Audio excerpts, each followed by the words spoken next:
ॐ अज्ञानतिमिरान्धस्य ज्ञानाञ्जनशलाकया चक्षुरुन्मीलितं येन तस्मै श्रीगुरुवे नमः।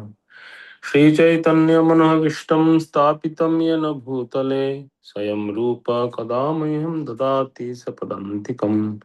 वन्देऽहं श्रीगुरो श्रीयुतपदकमलं श्रीगुरून् वैष्णवांश्च श्रीरूपं सग्रजातं सहगण रघुनाथान्वितं त्वं सजीवं साद्वैतं सावधूतं परिजनसहितं कृष्ण चैतन्यदेवं श्रीराधा कृष्ण पादान् सहगण ललिता श्रीविशाखान्वितांश्च नमो विष्णुपदाय कृष्णपृष्ठाय भूतले श्रीमते भक्तिवेदांत स्वामिन् इति नामिने नमस्ते सारस्वते देवे गौरवाणी प्रचारिणे निर्विशेष शून्यवादी पाश्चात्य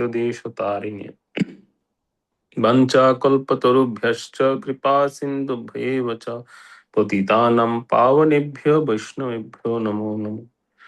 ओम नमस्ते श्रीपुंडरीकाय कृष्ण प्रेम प्रदाय श्रीमाधवेन्द्र सेवकाय महावदन्यायते नमो महावदन्याय कृष्ण प्रेम प्रदायते कृष्णाय कृष्ण चैतन्य नाम्ने गौरतिशे नमः। हे कृष्ण करुणा सिंधो दीनबंधो जगत्पते गोपेश गोपिका कांत राधा कांत नमस्तुते तप्त कांचन गौरांगी राधे वृंदावनेश्वरी वृषभानुसुते देवी प्रणमामि हरिप्रिये। जय श्री कृष्ण चैतन्य प्रभु नित्यानंद श्री अद्वैत गदाधर शिवासादि गौर भक्त वृंद। हरे कृष्ण कृष्ण कृष्ण हरे हरे हरे राम राम राम हरे हरे।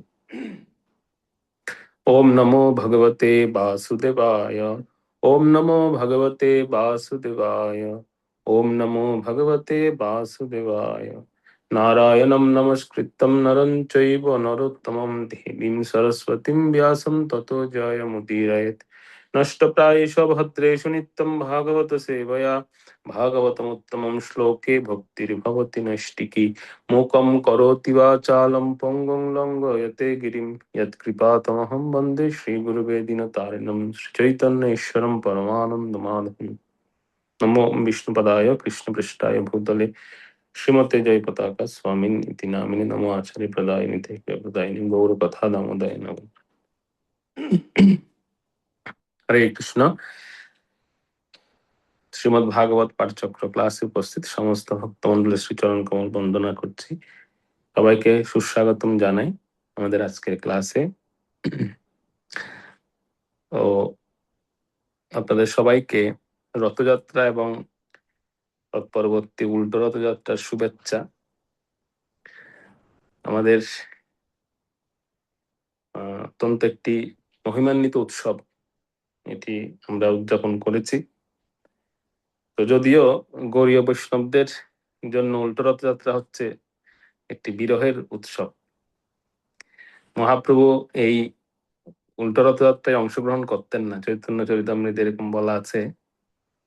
তো আবার এটাকে অনেকে ভুলভাবেও ব্যাখ্যা করেন। অনেকে বলেন যে মানে উল্টো রথযাত্রাটা গৌড়ীয় বৈষ্ণবদের জন্য নয়, আসলে সেরকম নয় বিষয়টা।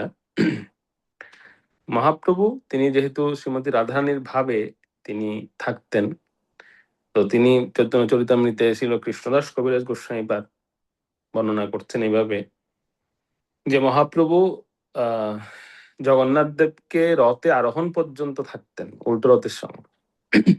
জগন্নাথ দেব যেই রথে উঠে যেতেন তখন মহাপ্রভু তিনি এক পাশে স্বরূপ দামোদর এবং অন্য পাশে রায় রামানন্দ, দুজনকে দুই পাশে নিয়ে দুজনের কাঁধে হাত দিয়ে মহাপ্রভু ক্রন্দন করতেন এবং সেখান থেকে মহাপ্রভু সরাসরি তিনি গম্ভীরায় চলে যেতেন উল্টো রথের সময়। তিনি উল্টো রথে অংশগ্রহণ করতেন না, যেহেতু তিনি শ্রীমতী রাধারানীর ভাব অঙ্গীকার করে তিনি এসেছিলেন, সেজন্য মহাপ্রভু এটি সহ্য করতে পারতেন না যে ভগবান তিনি কোথায়, তিনি দ্বারকায় চলে যাচ্ছেন বৃন্দাবন থেকে।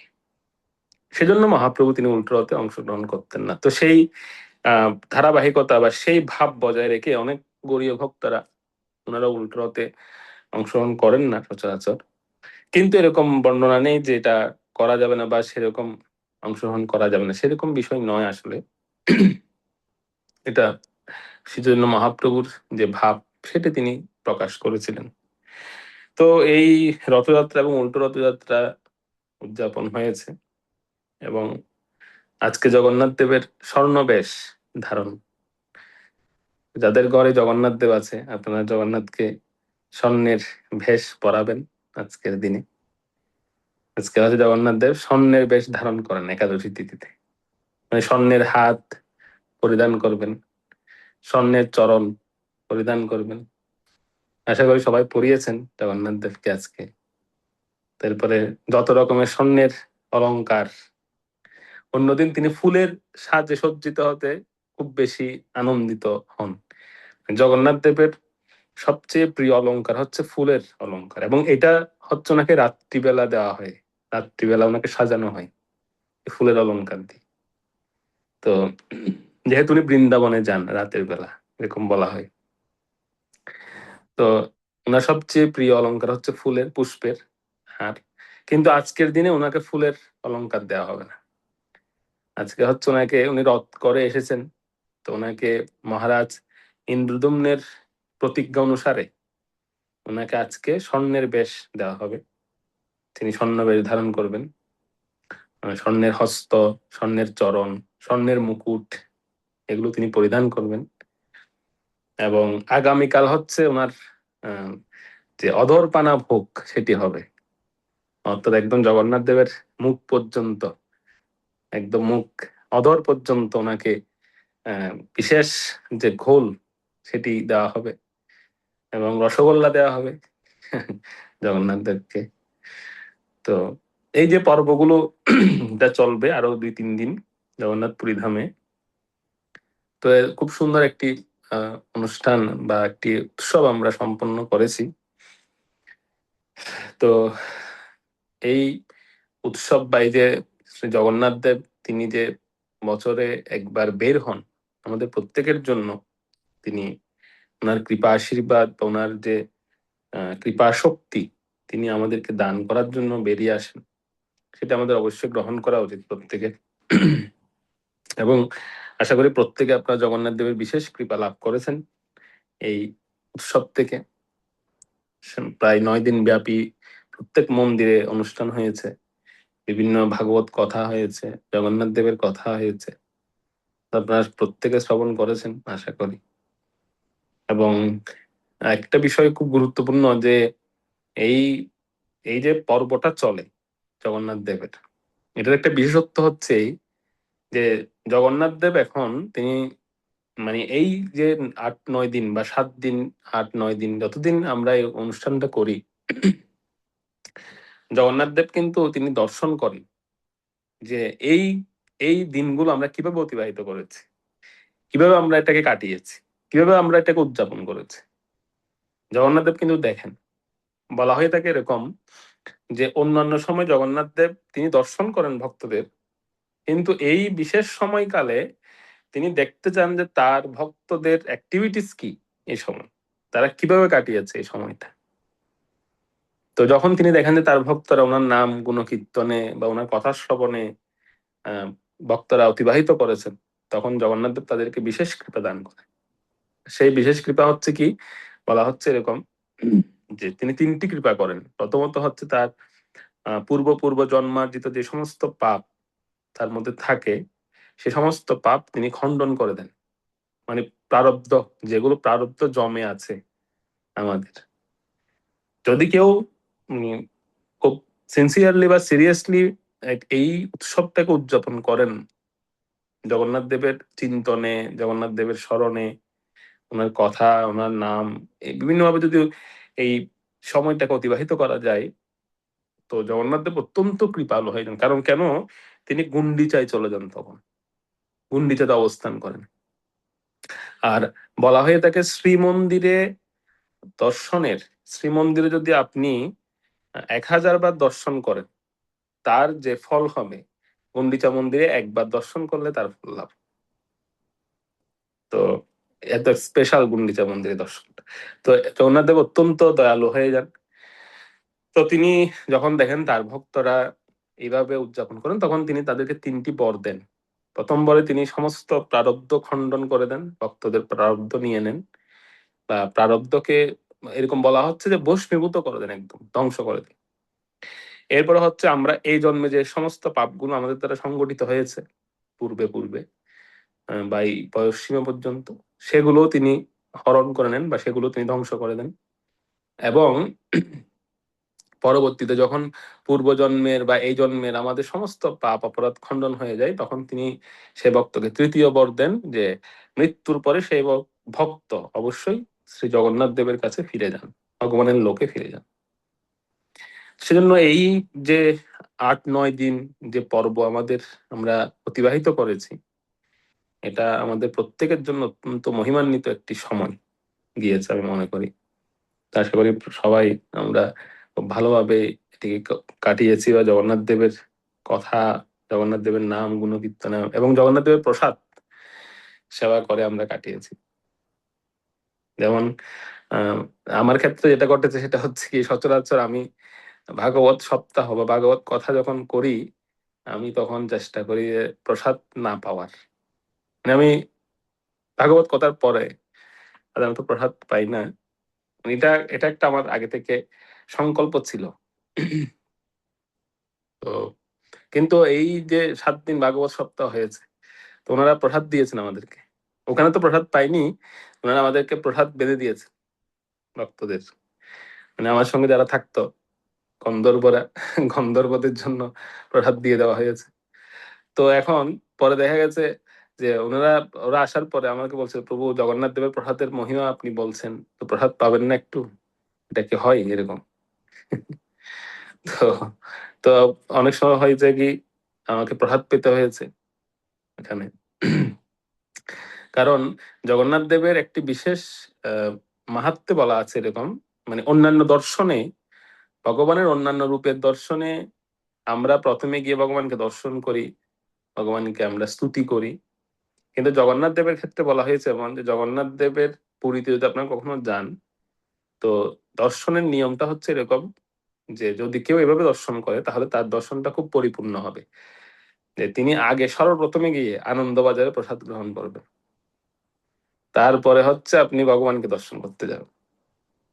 এভাবে যদি কেউ দর্শন করেন তাহলে সেটা দর্শন পরিপূর্ণতা হবে না। যদি আপনি সরাসরি গিয়ে ভগবানকে দর্শন করেন তাও হবে, সেটাও কোনো ক্ষতি নেই। কিন্তু আমি একজন জগন্নাথ ধামের, পুরী ধামের একজন ভক্তের কাছ থেকে শুনেছি এই কথাটা, যে কেউ যদি এখানে এসে প্রথমে আগে প্রসাদ গ্রহণ করেন এবং এরপরে নীলচক্র দর্শন করেন, এরপরে যদি ভগবানকে তিনি দর্শন করেন, তখন হবে দর্শনটা পরিপূর্ণ। মানে প্রথমে হচ্ছে প্রসাদে, যেমন বৃন্দাবনে হচ্ছে কৃষ্ণ প্রেম বা ভক্তিটা হচ্ছে কোথায়, বৃন্দাবনের ধুলিতে। নবদ্বীপে হচ্ছে নামে, যত বেশি নাম করবেন নবদ্বীপে, তত বেশি আপনি কৃষ্ণ প্রেম ভগবত প্রেম পাবেন। আর জগন্নাথপুরীতে হচ্ছে প্রসাদে, যত বেশি প্রসাদ পাবেন ততই আপনি ভগবত ভক্তি লাভ করবেন। আমার এখন একটা লীলা মনে পড়ছে, প্রথমবার আমি যখন পুরীধামে গিয়েছি, একদম প্রথম উল্টো রথে, তখন উল্টো রথ চলাকালীন, উল্টো রথের সময় গিয়েছিলাম অনেক আগে, সম্ভবত 2010 বা 2011 সালের দিকে এরকম হবে। তো আমরা প্রায় 6-7 জন ছিলাম আমাদের টিমের মধ্যে। তো আমরা ওখানে গিয়েছি, তো আমরা অনেক ক্ষিধার্ত, আমরা ট্রেনে করে গেছিলাম। ট্রেনে করে যাওয়াতে তো আমাদের তো তখন তখন তো আর অ্যাভেলেবল এরকম প্রসাদ বা মানে এখন যেরকম সার্ভিস আছে, যেমন অনলাইনে এখন আপনি প্রসাদ অর্ডার করতে পারেন, আপনাকে ট্রেন স্টেশনে এসে প্রসাদ দিয়ে যাবে, সেরকম ব্যবস্থা আছে ইন্ডিয়াতে। কিন্তু তখন তো এত সুবিধা ছিল না। তো আমরা অনেক ক্ষুধার্ত প্রত্যেকে, তো গিয়ে তখন রুম পাওয়া যাচ্ছিল না, উল্টো রথের সময় প্রচুর ভিড়। তো আমরা কোনো মতে আমরা রকমে একটা রুম পেয়েছি, এবং যেটি ছিল ভক্তি সিদ্ধান্ত সরস্বতী ঠাকুরের আবির্ভাব স্থান গড়িয়া মঠে। তো সেখানে ওর কোনো রুম নেই, তো আমরা পার্শ্ববর্তী একটা জায়গায় আমরা একটা রুম পেয়েছি একজন ভক্তের মাধ্যমে। তো পরে আমরা খুব তো ক্ষুধার্ত, আর তখন তো ওখানে গৌরীয় মঠে তখন প্রসাদ, গৌরীয় মঠে হচ্ছে প্রসাদ খুব টাইমলি দেওয়া হয়, মানে যে টাইমের বাইরে গেলে ওখানে আর প্রসাদ পাওয়া যায় না। তো আমরা গড়িমঠে খোঁজ নিয়ে দেখলাম যে সেখানে প্রসাদ শেষ হয়ে গেছে। তো আমরা কি করি, তো আমরা আনন্দবাজার থেকে প্রসাদ নিয়ে আসি। তো যাকে প্রসাদ আনার দায়িত্ব দেওয়া হয়েছিল তিনি আহ তিনি মানে ভাবছিলেন আর কি যে প্রসাদ গুলো তো সব ওখানে জগন্নাথ দেবের প্রসাদ সব মিষ্টি দেওয়া, সবগুলোতে মিষ্টি দেওয়া থাকে। আপনি ডাল খাবেন, ডালটাও মিষ্টি, সবজি খাবেন, সবজিটাও মিষ্টি, সব মিষ্টি, এবং লবণ খুব কম, মানে লবণ নাই বললেই চলে, লবণ দেয়া হয় না। তো আপনি যারা বাঙালিরা আছেন, বাঙালিরা কি করেন, ওই প্রসাদ পাওয়ার সময় পাশে একটু লবণ আর একটু মরিচ এই দুইটা নিয়ে বসেন, যাতে একটু খেতে ভালো লাগে আর কি। তো কারণ বাঙালিদের হচ্ছে ঝাল আর লবণ এই দুটো খুব ভালো হতে হবে। তো এখন যিনি প্রসাদ আনতে গিয়েছেন আমাদের, তিনি ভাবছেন আর কি সব তো মিষ্টি মিষ্টি, আমরা তো এগুলো বেশি খেতে পারবো না, অল্প করে নিয়ে যাই। খুব ছোট, একদম খুব ছোট একটা ঘটি তিনি অন্ন নিয়েছেন, আর একটা ছোট ঘটি ডাল, আর একটা হচ্ছে মনে হয় মানে বেগুনের মনে হয় এরকম একটা সবজি ছিল সম্ভবত। মানে একদম খুব ছোট ছোট গটি, ধরুন আমরা আমরা আজ 5-6 জন মতো আমরা ভক্ত, কিন্তু উনি এনেছে সর্বোচ্চ মানে যে ঘটিগুলো সাইজ সে অনুযায়ী হচ্ছে 2 থেকে 3 জন খেতে পারবে এরকম, খুব ছোট ছোট ঘটি। তো এনেছেন উনি, এনে রেখেছেন। তো তখন এটা দেখে তো আমাদের সবার মাথা খারাপ হয়ে গেছে যে আমরা সারাদিনের ক্ষুধার্ত মানে ক্ষুধা অবস্থায় যখন দেখবেন প্রসাদের পরিমাণ খুব কম, তখন কেমন লাগবে, মাথাটা গরম হয়ে যাওয়ার কথা। তো যখন আমরা এটা দেখেছি, সবাই সবাই খুব বকাবকি করছি ভক্তটাকে, যে আপনার কোনো কমন সেন্স নেই, আমরা এত ক্ষুধার্ত আমরা সবাই, আপনি মাত্র এই অল্প প্রসাদ এনেছেন, এগুলো কার হবে? এগুলো 2 থেকে 3 জন খেতে পারবে বড় জোর। এবং তখন ওই ভক্তটা খুব কষ্ট পাচ্ছিল, ওই ভক্ত বলছে প্রভু দেখুন আসলে এই প্রসাদ তো সব মিষ্টি মিষ্টি, আমরা বেশি খেতে পারবো বলে মনে হচ্ছে না, সেজন্য আমি যা পেয়েছি নিয়ে এসেছি। আসলে উনি নতুন ভক্ত, উনিও প্রথম পুরীধামে গেছেন, তেমন বোঝেন না। তো তিনি হাতের কাছে যা পেয়েছেন নিয়ে এসছে আর কি, আনন্দবাজার থেকে।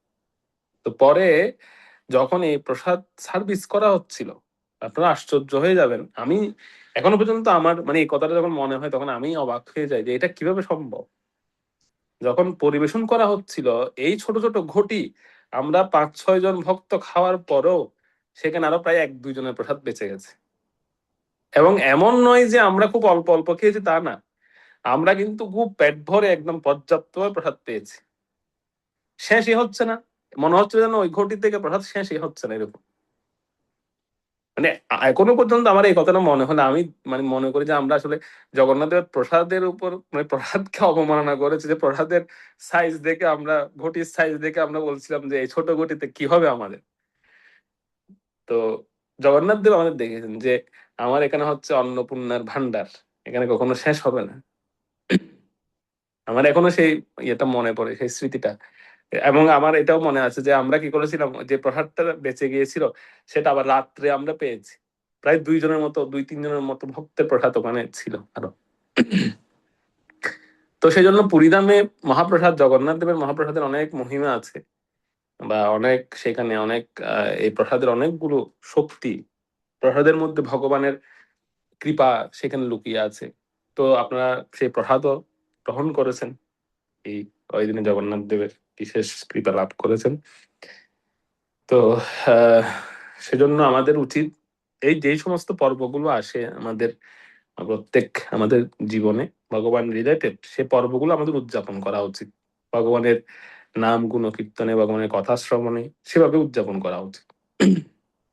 কেবল উৎসব হিসেবে নয়, বা এটাকে কেবল একটা আড়ম্বরতা হিসেবে নয়, এটা আমাদের জীবনের প্রাত্যহিক জীবনের শিক্ষা, এবং আমাদের ভক্তিতে যেন আমরা পুষ্টি লাভ করতে পারি সেভাবে আমাদের উদযাপন করা উচিত। তো এই উৎসবের কারণে আমাদের ক্লাস বন্ধ ছিল, তার জন্য আমি ক্ষমা ভিক্ষা করছি আপনাদের কাছে। তো আপনার একটা আমাদের একটা ছুটিও কেটেছে। আচ্ছা, তো আসুন আমরা আবার প্রবেশ করি আমাদের শ্রীমদ্ ভাগবত এই দ্বিতীয় স্কন্ধের অষ্টম অধ্যায় থেকে আমরা অধ্যয়ন করছি। তো আমরা শ্রবণ করছিলাম মহারাজ পরীক্ষিত, তিনি প্রশ্ন করছিলেন ছিল সুখদেব গোস্বামীপাদকে এই যে প্রশ্ন করছিলেন তার মধ্যে আমরা পূর্ববর্তী শ্লোকগুলোতে আমরা ক্লাস রিভিউতে শুনেছি যে তিনি কি কি প্রশ্ন করেছিলেন এবং এগুলোর উত্তর কোথায় দেওয়া হবে ভবিষ্যতে তারও আমরা একটা ধারণা পেয়েছি। তো আজকে 9 নম্বর শ্লোক থেকে আমরা দেখব পরীক্ষিত মহারাজ তিনি ব্রহ্মা সম্পর্কে তিনি প্রশ্ন করলেন। ব্রহ্মা সম্পর্কে প্রশ্ন করতে গিয়ে তিনি কি প্রশ্ন করলেন সেই বিষয়টা আমরা দেখবো। 9 নম্বর শ্লোকটি পড়ুন।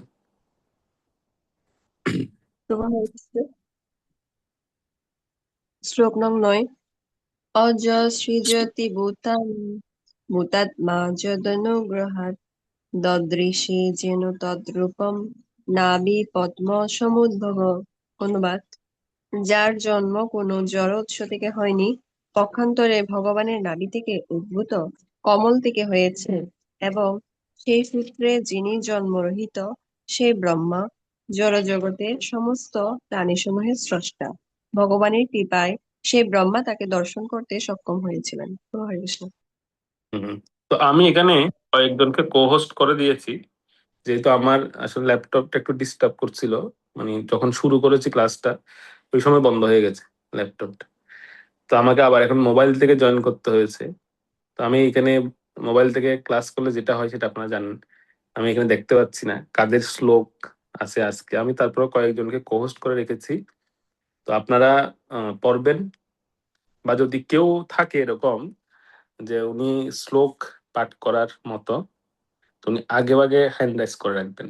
যদি আমি দেখি তাহলে করে দেবো, আর না দেখলে তো যারা কো-হোস্ট আছেন এখন আপনারা পড়বেন তার মধ্যে থেকে, যেন আমরা ক্লাসটা কন্টিনিউ করতে পারি।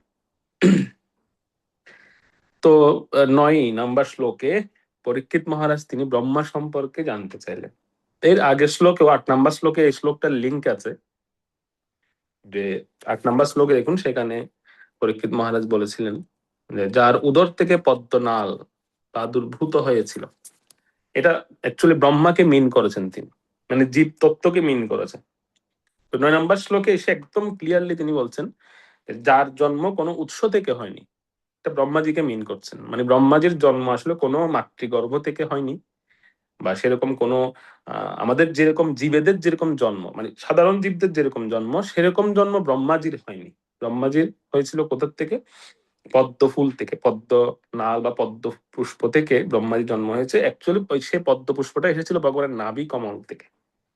ভগবানের নাভি থেকে উদ্ভূত কমল থেকে ব্রহ্মাজির আবির্ভাব, এবং সেই সূত্রে ব্রহ্মাজিকেও কিন্তু অজ বলা হয়। এই শ্লোকে দেখবেন অজহ শ্রীজ্যোতি, এটা কিন্তু ব্রহ্মাকে বলা হচ্ছে, ব্রহ্মাও কিন্তু অজ। কিন্তু এখানে একটা প্রশ্ন পরীক্ষিত মহারাজ তিনি বলছিলেন যে ব্রহ্মা যেহেতু কোনো মাতৃজটরকে অবলম্বন করেননি, ব্রহ্মা যেহেতু কোনো সেই ধরনের জন্ম ব্রহ্মার হয়নি, তিনি তো জীব, তিনিও জীব। সুখদেব গোস্বাইপাদের কাছ থেকে তিনি শুনেছেন যে ব্রহ্মা হচ্ছেন আদি জীব, আদি স্রষ্টা তিনি। তো তাহলে ব্রহ্মার রূপ এবং ভগবানের রূপ এটা কি একই রকম? ব্রহ্মাজির দেহ আর ভগবানের দেহ কি দেখতে একই রকম, বা তাদের স্বরূপ কি একই রকম? এই প্রশ্নটা পরীক্ষিত মহারাজ সুখদেব গোস্বাইপাদকে করলেন। যেহেতু ভগবানকেও অজ বলা হয়েছে শাস্ত্রে, ব্রহ্মাজিকেও এখানে অজ বলা হচ্ছে। অজ মানে যার যার প্রাকৃত জন্মরহিত যিনি, প্রাকৃতভাবে মানে প্রাকৃতিক ভাবে যার জন্ম হয় না, যার জন্মটা হচ্ছে অনেকটা বলতে গেলে আমরা যদি এটাকে মানে খাঁটি বাংলা ভাষায় বলি, অস্বাভাবিক জন্ম। কারো যদি অস্বাভাবিক জন্ম হয় সেক্ষেত্রে আমরা কি বলবো? আমরা ভাববো হয়তো তিনি কোনো বিশেষ ব্যক্তি হবেন, বা তিনি কোনো ভগবানের বিশেষ শক্তি হবেন। তো একইভাবে ব্রহ্মাজির ক্ষেত্র আমরা দেখতে পাচ্ছি, ব্রহ্মাজি পরীক্ষিত মহারাজ সুখদেব গোস্বাইপাদকে বললেন যে যেহেতু উনি প্রথম জীব, উনাকেও এখানে অজ বলে সম্বোধন করা হচ্ছে, তাহলে ওনার যে শরীর বা ওনার যে দেহ, সেই দেহের সঙ্গে ভগবানের দেহের কি মিল আছে? ভগবানের দেহের মতোই নাকি ভিন্ন? এই প্রশ্নটা পরীক্ষিত মহারাজ করলেন। তো এটার উত্তর দেওয়া হবে তৃতীয় স্কন্দের 8ম অধ্যায়ে, সেটা আপনারা লিখে রাখতে পারেন। আমরা তৃতীয় স্কন্দের 8ম অধ্যায়ে এই প্রশ্নের উত্তরটি আমরা শুনব। তো এই যে ব্রহ্মাজি তিনি প্রাকৃত জন্মরহিত, বা ওনাকে যে প্রাকৃত জন্মরহিত বলা হচ্ছে, আসলে ব্রহ্মাজির বিষয়ে একটা এরকম প্রসঙ্গ আছে, বা ব্রহ্মাজির বিষয়ে এরকম বলা হচ্ছে যে ব্রহ্মাজি সম্পর্কে আমাদের মধ্যে অনেক সময় এরকম সন্দেহ আসে যে তিনিও তো ভগবানের প্রথম সৃষ্ট জীব, সেটা সন্দেহ নেই, কিন্তু তিনি প্রাকৃত জন্মরহিত জীব। তাহলে আমাদের কেন জন্ম হয়? আমাদের জন্ম হয় কেন? তো আমাদের আমাদের প্রাকৃত জন্ম হয় কেন? তার কারণ হচ্ছে ভগবান ব্রহ্মাজিকে সৃষ্টি করেছেন একটা বিশেষ উদ্দেশ্য নিয়ে। ভগবান যখন কোন এরকম জীব শক্তিকে, আমি আবারও বলছি, ভগবান কোন যখন জীব শক্তিকে কোনো উদ্দেশ্য নিয়ে জন্মদান করেন, তখন তার জন্মটা স্বাভাবিক বা সাধারণ সন্তান বা সাধারণ জীবের মতো হয় না। সেটা বিশেষ জন্ম হয়, বা বিশেষ ক্ষেত্রে সেটা জন্ম, বিশেষভাবে সেটা তার জন্ম। যেমন ভগবানের এরকম বহু বহু শক্তির জন্ম বা আবির্ভাব আমরা যদি দেখি, তাহলে আমরা দেখব তাদের জন্ম আর প্রাকৃত সন্তানদের জন্ম আলাদা। যারা নাস্তিকরা আছেন বা যারা ঈশ্বর তত্ত্বে যারা বিশ্বাস করেন না, তারা এই প্রসঙ্গটাকে কেন্দ্র করে তখন তারা বোঝান যে এখানে আমাদের বৈষম্য করা হচ্ছে, যে এখানে ব্রহ্মাজির জন্মটা অস্বাভাবিক ভাবে হচ্ছে, আবার আমাদের জন্মটা একরকম হচ্ছে, তাহলে এখানে বৈষম্য হয়ে যাচ্ছে না? কাউকে আহ কাউকে একটু বিশেষ দেখানো হচ্ছে, কাউকে নিচু করে দেখানো হচ্ছে? বিষয়টা সেরকম নয়। এখানে আহ উদ্দেশ্যের উদ্দেশ্যের বিভিন্ন বিষয় আছে। উদ্দেশ্য, কোন উদ্দেশ্য নিয়ে ব্রহ্মার জন্ম হয়েছে, ব্রহ্মাজি কি উদ্দেশ্য নিয়ে তিনি আবির্ভূত হয়েছেন? তিনি কিন্তু একটি বিশেষ উদ্দেশ্য, বিশেষ কর্ম সম্পাদনের জন্য ওনার জন্ম হয়েছে। সেই জন্য ওনার জন্ম এবং আমাদের জীবেদের জন্মের মধ্যে কিছু, এটাকে বলা হয় গুণগত পার্থক্য। আমরা যদি গুণগত বিচার করি, ব্রহ্মার সঙ্গে আমাদের গুণগত বিচার যায়, তাহলে কিন্তু ব্রহ্মার সঙ্গে আমাদের গুণগত একটা পার্থক্য আছে, ব্রহ্মাজির সঙ্গে আমাদের গুণগত পার্থক্য আছে। যেরকম বলা হয় থাকে ব্রহ্মাজি হচ্ছে 50 গুণের অধিকারী, তো জীবেরও 50 গুণের অধিকারী। কিন্তু কিছু কিছু গুণ যেগুলো ব্রহ্মার মধ্যে আছে, সেগুলো আবার আমার মধ্যে নেই। যেমন ব্রহ্মাজি তিনি একটি মানব দেহ বা একটা মনুষ্য দেহ তিনি সৃষ্টি করতে পারেন, কিন্তু আমি চাইলেও আমি পারবো না। হ্যাঁ, আমি পারবো, আমি আমি যেমন কিছু ম্যাটেরিয়ালস দিয়ে আমি বানাতে পারবো, একটা মানুষের বডি বানাতে পারবো, কিন্তু সেটা হবে না এরকম। ব্রহ্মাজি একটি সুন্দর গোলাপ ফুল তিনি সৃষ্টি করতে পারবেন, কিন্তু আমিও পারবো, আমি প্লাস্টিকের পারবো। বা যারা এখানে দেখবেন অনেকে আছে যারা এই যে কেক বানান, আপনি ময়দা দিয়ে বানাতে পারবেন গোলাপ ফুল সুন্দর করে, বা ক্রিম দিয়ে বানাতে পারবেন। কিন্তু ব্রহ্মাজি যেভাবে গোলাপ একটা ফুল সৃষ্টি করতে পারবেন, সেটা এটা এই প্রসঙ্গটা আসবে সামনে, একটা শ্লোক এটা আসবে সৃষ্টির, যখন তিনি সৃষ্টি প্রসঙ্গে প্রশ্ন করবেন তখন এটা আসবে। সেজন্য ব্রহ্মাজির সঙ্গে আমাদের গুণগত কিছু পার্থক্য আছে। জীব হলেও আমরা একই জীব, কিন্তু এই যে বৈসাদৃশ্যটা আমরা বুঝতে না পেরে অনেক সময় আমরা ভাবি যে ব্রহ্মাজি ঈশ্বর তত্ত্ব, ব্রহ্মাজিকে কেউ কেউ হয়তো ভুলক্রমে ঈশ্বর বানিয়ে দিই, অথবা যারা নিরীশ্বরবাদী তারা কি করেন, তারা হচ্ছে এখানে ভগবানের সৃষ্টির বৈষম্য খুঁজে বের করেন, ভগবত নিন্দা করেন, যে ভগবান একজনকে এভাবে সৃষ্টি করেছেন, নিজের নাভি কমল থেকে পদ্ম ফুলের মধ্যে জন্ম দিয়েছেন, মানে মা ছাড়া যার জন্ম হয়েছে। আবার আমাদের ক্ষেত্রে হচ্ছে মা বাবা উভয়ের দরকার হয়, আমাদের জন্মটা প্রাকৃত জন্ম করে দিয়েছে। এটার প্রসঙ্গটা এখানেই ছিল। প্রভুপাদ তাৎপর্য তিনি বলেছেন, বর্ণনা করেছেন যে উম তিনি তিনি তিনি ব্রহ্মাজির দর্শনের ক্ষেত্রে তিনি বলেছেন, যেমন ভগবত দর্শনের ক্ষেত্রে আমাদের যেরকম স্বয়ং স্বয়ং স্বয়ং দেখবেন, স্বয়ং ব্রহ্মাজি পর্যন্ত বিভ্রান্ত হয়েছিলেন ভগবত দর্শনে।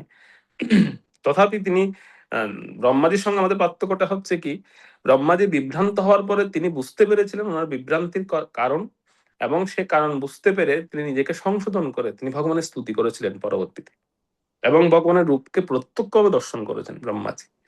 তো সেটা সাধারণ রূপ নয়। অনেকে বলেন যে ব্রহ্মাজি ভগবানের মায়িক রূপ দেখেছিলেন। অনেক যারা শাস্ত্রকারেরা বা তার্কিকারা বলে থাকেন যে ব্রহ্মাজি ভগবানের মায়া শক্তি দর্শন করেছেন, যে রূপটা অস্থায়ী রূপ না।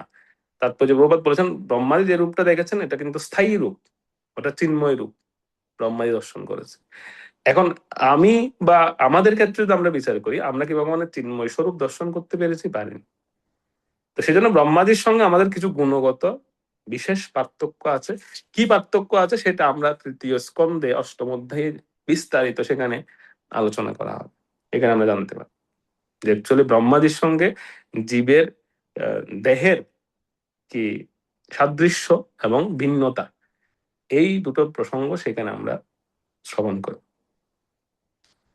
এরপরে পরবর্তী শ্লোকে যখন এই এই এই কথাটা যখন পরীক্ষিত মহারাজকে সুখদেব গোস্বামী পাদ বললেন, তখন পরীক্ষিত মহারাজ তিনি আরেকটি প্রশ্ন করলেন পরবর্তী বিষয়ে, যে ব্রহ্মাজি যে রূপ দেখেছিলেন ভগবানের রূপ, সেই সেই স্বরূপটি কোথায় অবস্থিত,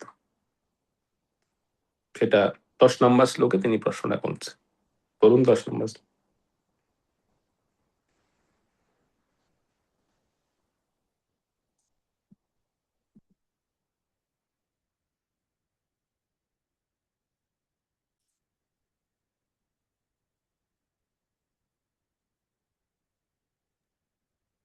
হরে কৃষ্ণ। বলুন। শ্লোক 10। সহস্রাপি যত্র পুরুষ বিশ্বস্তি স্থিতি উদ্ভব পয়ঃ মুক্তাত্মময়ং মায়েশ সেতে সর্বগুহাশয়ঃ। অনুবাদ: কৃপা করে আপনি সেই পরমেশ্বর ভগবানের কথা বলুন, যিনি পরমাত্মা রূপে সকলের হৃদয়ে বিরাজ করেন এবং যিনি সমস্ত শক্তির ঈশ্বর হলেও বহিরঙ্গ মায়া শক্তি যাকে স্পর্শ করতে পারে না। অর্থাৎ এই প্রশ্নটাকে যদি আমরা একটু সংক্ষিপ্ত করি, আমরা দেখবেন এই প্রশ্নটা সংক্ষিপ্ত রূপ কি হতে পারে। এটা যদি একটু বড় প্রশ্ন পরীক্ষিত মহারাজ করেছেন, কিন্তু এটা সংক্ষিপ্ত রূপ হবে যে যিনি মায়ার অধিপতি, মায়াধীশ, সে মায়া অধিপতি প্রভু, অর্থাৎ যিনি হচ্ছেন, আপনি মানে পূর্বে যেহেতু বর্ণনা করেছিলেন সুখদেব গোস্বামীপাদ, ভগবান কোথায় আছেন, কারণ দোক সমুদ্রে তিনি শায়িত হয়ে আছেন, মহাবিষ্ণু। তো সেই কারণোদক সেই বিষ্ণু কোথায় শয়ন করেন, এই প্রশ্নটা এভাবেই আমরা নিতে পারি যে যাকে, এখানে দেখুন, এখানে পরীক্ষিত মহারাজ বলেছেন যে আপনি কৃপা করে আমাকে বলুন যে যিনি পরমাত্মা রূপে সবার মধ্যে আছেন, সেই কারণোদক সেই বিষ্ণু তিনি তিনি কোথায় আছেন, অর্থাৎ তিনি যাকে মায়া শক্তি পর্যন্ত স্পর্শ করতে পারে না, মায়া শক্তি যাকে স্পর্শ করতে পারে না। তো আমরা যদি একবার বিচার করি, মায়া শক্তি স্পর্শ করতে পারে নাই, এটা কোন ভগবানকে? তো আমরা সৃষ্টি তত্ত্বে দেখতে পাই সেটি হচ্ছে মহাবিষ্ণু। মহাবিষ্ণু তিনি মায়া দেবী বা রমা দেবীর প্রতি ইক্ষণ করেছিলেন, তিনি কিন্তু সরাসরি সৃষ্টিকার্যে ইনভলভ হননি। ইক্ষণ মানে হচ্ছে দৃষ্টিপাত করেছিলেন রমা দেবীর প্রতি। সেই দৃষ্টিপাতটি হচ্ছে যেটাকে আমরা শিবলিঙ্গ বলি বা আমরা মহাদেবের স্বরূপ বলি, এই মহাবিষ্ণুর দৃষ্টিপাতটি হচ্ছে বা সেই শিবলিঙ্গ রূপে প্রকাশিত হয়। তো মহাদেবই, অর্থাৎ ভগবানের চোখের দৃষ্টিটা হচ্ছে এই মহাদেব বা শিবলিঙ্গ শক্তি, সেটি হচ্ছে সরাসরি মায়াদেবীর সঙ্গে সৃষ্টিকার্যে তিনি নিয়োজিত হয়েছে। তো এখানে পরীক্ষিত মহারাজ প্রশ্নটি ঠিক এভাবে করেছেন যে যিনি মায়া অধিপতি, যাকে মায়া স্পর্শ করতে পারেনি, যাকে মায়া হাজার রিকোয়েস্ট করার পরও যিনি মায়া থেকে বিমুখ রয়েছিলেন, বিমুখ থেকেছিলেন, সৃষ্টিকার্যে যিনি কেবল দৃষ্টিপাতের মাধ্যমে যিনি সৃষ্টিকার্যে সহযোগ করেছিলেন, সেই ভগবান তিনি কোথায় অবস্থান করেন, কোথায় শয়ন করেন, প্রশ্ন করলেন। উত্তরটা পাওয়া যাবে এই স্কন্দের 9 অধ্যায় শ্লোক নং 33 নং, দ্বিতীয় স্কন্দের 9 অধ্যায়ে 33 নম্বরে আমরা কিছু উত্তর কিছু বিষয় আমরা সেখানে দেখব। আরেকটি দেওয়া আছে তৃতীয় স্কন্দের এই একই প্রশ্নের উত্তর, তৃতীয় স্কন্দের 5ম অধ্যায়ের 23 থেকে 26 নম্বর শ্লোক। তৃতীয় স্কন্দ 5ম অধ্যায় শ্লোক 23 থেকে 26।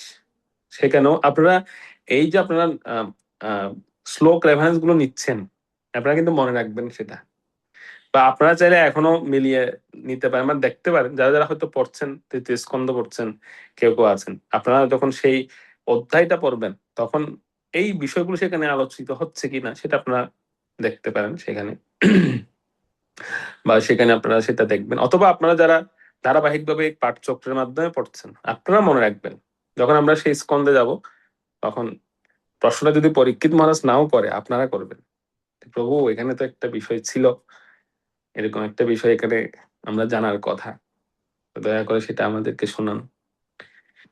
ওকে, তো আমরা ভগবান কারণোদক সেই বিষ্ণুর শয়ন, কোথায় তিনি শয়ন করেন বা কোথায় তিনি অবস্থান করেন সেই প্রসঙ্গে এই স্কন্ধতে আমরা তৃতীয় স্কন্ধে বা দ্বিতীয় স্কন্ধে নবম অধ্যায়ে আমরা সেই প্রসঙ্গে দেখব। এরপরে পরীক্ষিত মহারাজ তিনি যেই ভগবত প্রসঙ্গে তিনি প্রশ্ন করলেন, আসলে এতক্ষণ ধরে যে আলোচনাটা হচ্ছিল, এই আলোচনাটা শিরোনাম দেওয়া হচ্ছে জীব এবং ভগবান। জীব এবং ভগবান সম্পর্কে তিনি প্রশ্ন করছেন। তো এখন তিনি সৃষ্টির বিভিন্ন লোক সম্পর্কে জিজ্ঞাসা করলেন। 11 নম্বর শ্লোক পড়ুন। হরে কৃষ্ণ। স্কন্দ 2 অষ্টম অধ্যায় শ্লোক 11। পুরুষ অবয়বৈ লোকা সফলা পূর্ব কল্পিতা লোকে অমুষ্য অবয়বঃ সফলাই ইতি সুশ্রম। অনুবাদ: জয় শিল প্রভুপাদ কি জয়। হে বিদ্বান ব্রাহ্মণ, পূর্বে বিশ্লেষণ করা হয়েছে যে ব্রহ্মাণ্ডের সমস্ত গ্রহলোক তাদের পালকগণ সহ বিরাট পুরুষের বিরাট শরীরের বিভিন্ন অঙ্গে অবস্থিত। আমি এও শুনেছি যে বিভিন্ন ভুবন হচ্ছে বিরাট পুরুষের বিরাট শরীর, কিন্তু তাদের প্রকৃত স্থিতি কি? দয়া করে আপনি কি তা বিশ্লেষণ করবেন? হরে কৃষ্ণ।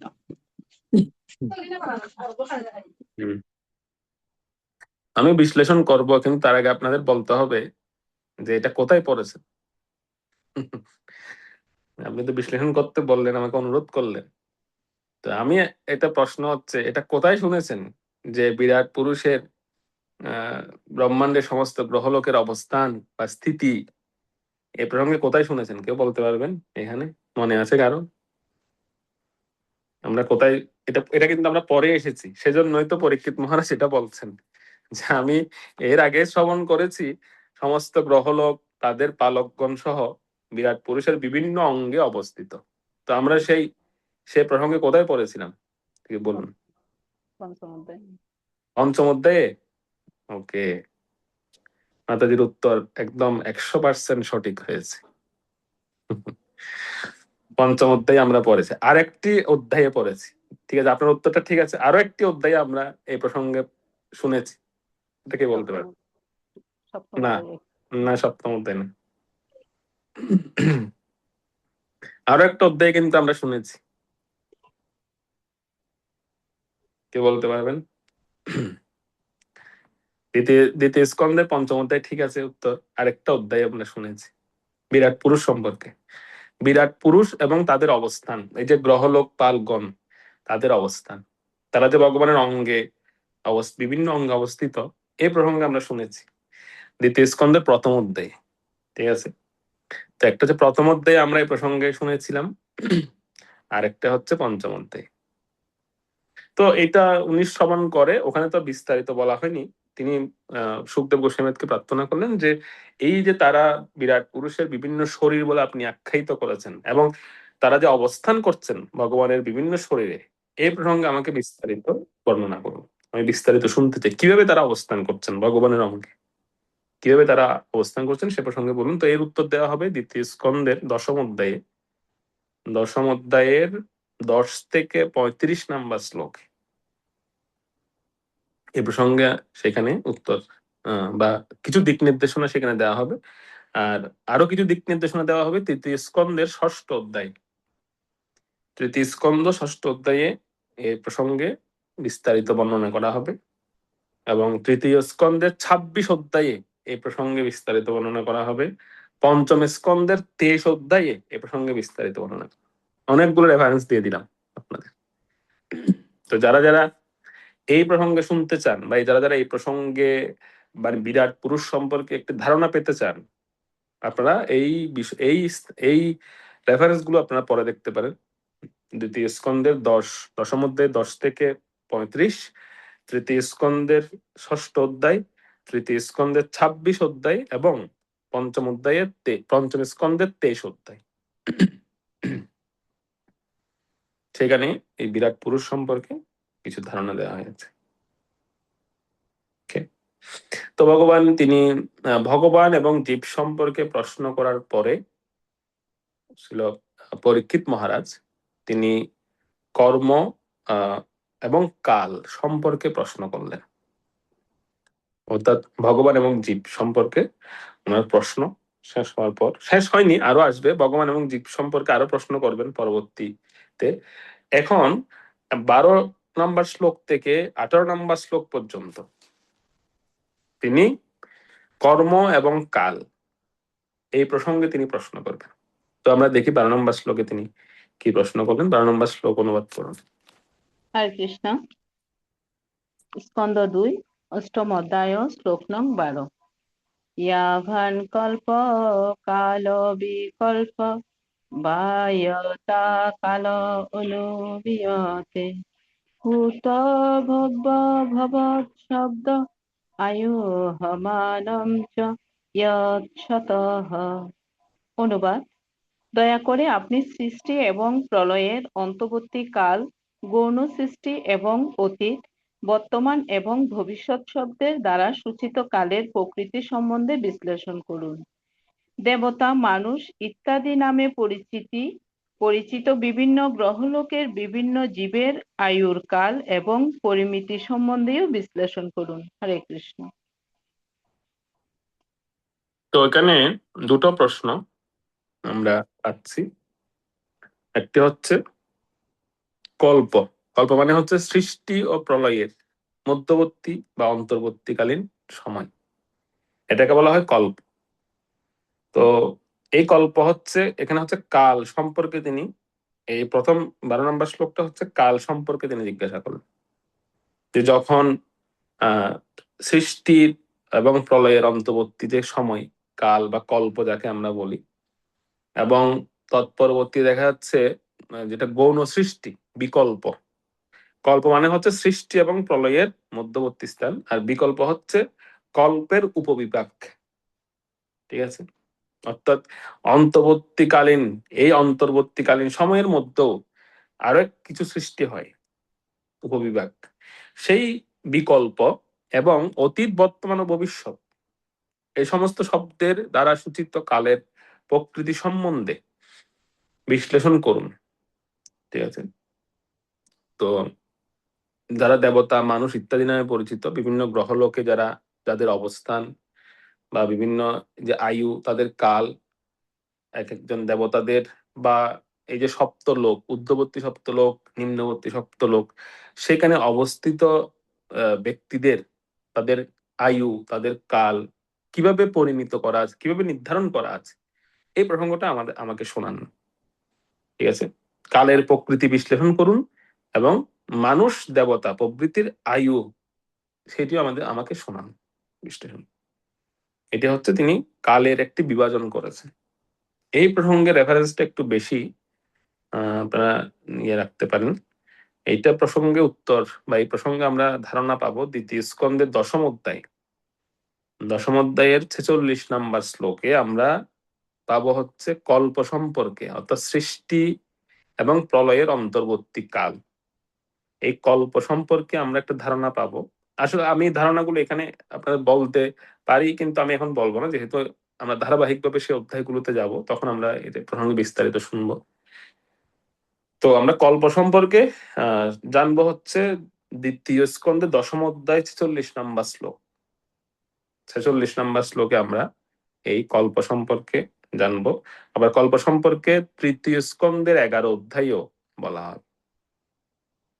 বিকল্প সম্পর্কে, কল্পের যে উপবিভাগ, সেই বিকল্প সম্পর্কে আমরা জানবো তৃতীয় স্কন্ধের 11 অধ্যায়। ওকে। কালের যে প্রকৃতি বিশ্লেষণ করতে বলা হয়েছে সুখদেব গোস্বামীপাদকে, সে প্রসঙ্গে সুখদেব গোস্বামীপাদ শোনাবেন তৃতীয় স্কন্ধের 10ম অধ্যায়। তৃতীয় স্কন্ধ 10ম অধ্যায়ে 11 নম্বর শ্লোক থেকে শুরু হবে। এরপরে হচ্ছে তৃতীয় স্কন্ধের 29 অধ্যায়ে আমরা পাবো, 29 অধ্যায়, এবং পঞ্চম স্কন্ধের 24 অধ্যায়েও এ প্রসঙ্গে আমরা ধারণা পাবো। ঠিক আছে। আর মানুষ দেবতা ওনাদের যে আয়ু সম্পর্কে শুনতে চেয়েছেন, এ প্রসঙ্গে বলা হবে তৃতীয় স্কন্ধের 11 অধ্যায়ে।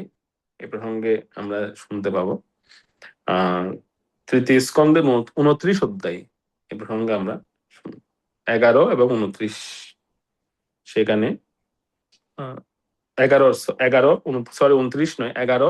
এরপর হচ্ছে পঞ্চম স্কন্ধ 17 অধ্যায়, পঞ্চম স্কন্ধ 17 অধ্যায়ে 24 নম্বর শ্লোকে সেখানেও আমরা এ প্রসঙ্গে ধারণা পঞ্চম স্কন্ধ 17 অধ্যায় 24 নম্বর শ্লোক, সেখানে মানুষ দেবতা বিভিন্ন এদের আয়ু সম্পর্কে সেখানে বলা হয়। এরপরে কালের বিভাজন 13 নম্বর শ্লোক, সেখানে কালের বিভাজন সম্পর্কে প্রশ্ন করলেন। 13 নম্বর শ্লোক অনুবাদটা। হরে কৃষ্ণ। হরে কৃষ্ণ। শ্রীমদ্ ভাগবতম দ্বিতীয় স্কন্ধ অষ্টম অধ্যায় শ্লোক নং 13। কালস্যানুগতির্যাতো লক্ষ্যত্যন্বে বৃহত্যপি ইয়াবত্যা কর্মগতয়ো ইয়াদৃশির্দ্বিজসত্তম। অনুবাদ: হে দ্বিজশ্রেষ্ঠ, দয়া করে আপনি কালের ক্ষুদ্র এবং বৃহৎ পরিমিতির কারণ এবং কর্ম অনুসারে কালের কিভাবে সূচনা হয় তা বর্ণনা করুন। হরে কৃষ্ণ। এটাকে এই এই প্রশ্নটাকে যদি আমরা সংক্ষিপ্তকরণ করি, তাহলে সংক্ষিপ্ত রূপটা হবে কেমন? কালের বিভাজন, অর্থাৎ কখন কাল অত্যন্ত বৃহৎ আকার ধারণ করে। যেমন আমরা যদি একটা দিনের হিসাব করে দেখবেন, এখন হচ্ছে দিন বড়, রাতটা ছোট। এখন আবার যখন শীতকাল আসবে তখন দিন ছোট হয়ে যাবে, রাত বড় হয়ে যাবে। এই যে কালের কোনো সময় ক্ষুদ্র হওয়া, কোনো সময় বৃহৎ রূপ ধারণ করা, এটা আমি জাস্ট একটা উদাহরণ দিলাম। আমাদের একটা দিনের ক্ষেত্রে ঋতু অনুযায়ী আমাদের দিন, আমাদের এই যে পরিবর্তন হয়, একইভাবে এই যে ভগবত সৃষ্টিতে কালেরও কিন্তু পরিবর্তন হয়। কোনো কোনো সময় কালটা খুব দীর্ঘ, যেমন আপনি যত ঊর্ধ্বলোকে যাবেন তত কাল সেখানে কিন্তু দীর্ঘ, বড় আমাদের অনুযায়ী, পৃথিবীর অনুসারে। আবার যত আপনি নিম্নলোকের দিকে যাবেন সেখানে কাল কম। তো সেরকম যখন আমরা এই কালের যে ক্ষুদ্র এবং বৃহৎ যে পরিধি, অনেক সময় এটা আমরা বুঝতে নাও পারি। যেমন মহারাজ ইন্দ্রদ্যুম্ন যখন তিনি ব্রহ্মাকে আনতে গিয়েছিলেন ব্রহ্মলোকে, তখন এদিকে কি হয়েছিল, ওনার রাজ্যে সবাই, ওনার রাজ্য তো ধ্বংস হয়ে গেছে, ওনার রাজ্যে সবাই মরে গেছে, ওনার স্ত্রী পুত্র পরিবার পরিজন সব শেষ। এই প্রসঙ্গটা নিয়ে একটা সুন্দর নাটক লিখেছিলেন ছিল তমাল কৃষ্ণ গোস্বামী মহারাজ, জগন্নাথ নাটক। মানে শুধু এই কাহিনীটা নিয়ে, মানে এত করুণ কাহিনী যে মহারাজ ইন্দ্রদ্যুম্ন তিনি কত কষ্ট করে, তিনি তো ভগবানকে সাক্ষাৎ দর্শন করতে চেয়েছিলেন, তো তিনি নীলমাধবকে তো দর্শন করতে পারেননি। ব্রহ্মার দ্বিতীয় পরাব্দ শুরু হয়ে গেছে, যার ফলে নীলমাধব অন্তর্হিত হয়েছেন। পরবর্তী তিনি জগন্নাথ দেবকে পেয়েছেন, জগন্নাথ দেবকে দর্শন করেছেন সরাসরি। কিন্তু এই জগন্নাথ দেবকে প্রতিষ্ঠার জন্য তিনি ব্রহ্মাকে যখন আনতে গিয়েছেন, তখন এদিকে ব্রহ্মলোকের আয়ু বা ব্রহ্মলোকের কাল আর পৃথিবীর কাল তো অনেক ব্যবধান, আপনারা জানেন। ব্রহ্মার যে আয়ু 311 ট্রিলিয়ন 40 বিলিয়ন সৌর বছর ব্রহ্মার আয়ু। তো সেই ব্রহ্মলোকে তিনি যখন যাচ্ছিলেন, মানে গিয়েছেন, উনি তো জানেন না। এদিকে ওনার পরবর্তীতে আরো বহু রাজা এই পুরীর বা এই যে জগন্নাথপুরীর বা উড়িষ্যা রাজ্যের অনেক রাজা এসেছে, ওনার আত্মীয় স্বজন সবাই মারা গেছে, তাদের আত্মীয় স্বজনরা মারা গেছে। এরকম বহু কাল অতিবাহিত হয়ে গেছে, যেটা মহারাজ জানতেন। মহারাজ তো তিনি ব্রহ্মাকে আমন্ত্রণ করতে যাচ্ছেন। তো এবং জগন্নাথপুরীর যে মন্দিরটা উনি বানিয়েছিলেন, সেই মন্দিরটা বালির নিচে চলে গেছে সম্পূর্ণরূপে। তো সমুদ্রের তট, বালির নিচে চলে গেছে সেই মন্দির। তো তখন তিনি ব্রহ্মলোকের খুব কাছাকাছি গেছেন, তখন ব্রহ্মাজি স্বয়ং ইন্দ্রদ্যুম্ন মহারাজকে বলছেন, আরে মহারাজ আপনার এখানে আসার দরকার নেই, আপনি এখানে আসছেন আমাকে নিমন্ত্রণ দেওয়ার জন্য, আর ওদিকে তো আপনার রাজ্যের অবস্থা খারাপ, সেখানে তো আপনার মানে আপনি কাকে নিয়ে এই জগন্নাথ দেবকে প্রতিষ্ঠা করবেন? কেউ তো নেই, মানে আপনার তো কেউ নেই, আত্মীয় স্বজন সব মরে গেছে, ব্রহ্মলোকে যেতে যেতেই সব শেষ। তো আপনি তাড়াতাড়ি যান, না হলে যে মন্দিরটা আপনি বানিয়েছেন সে মন্দিরটাও টিকবে না, সেটাও থাকবে না। তো কারণ সেটা বালির নিচে চলে গেছে অলরেডি, এবং সেখানে রাজা হয়েছিলেন সেই সময় গলমাধব। আর এই গলমাধব জি তিনি কি করছিলেন, তিনি একদিন ঘোড়া নিয়ে যাচ্ছেন।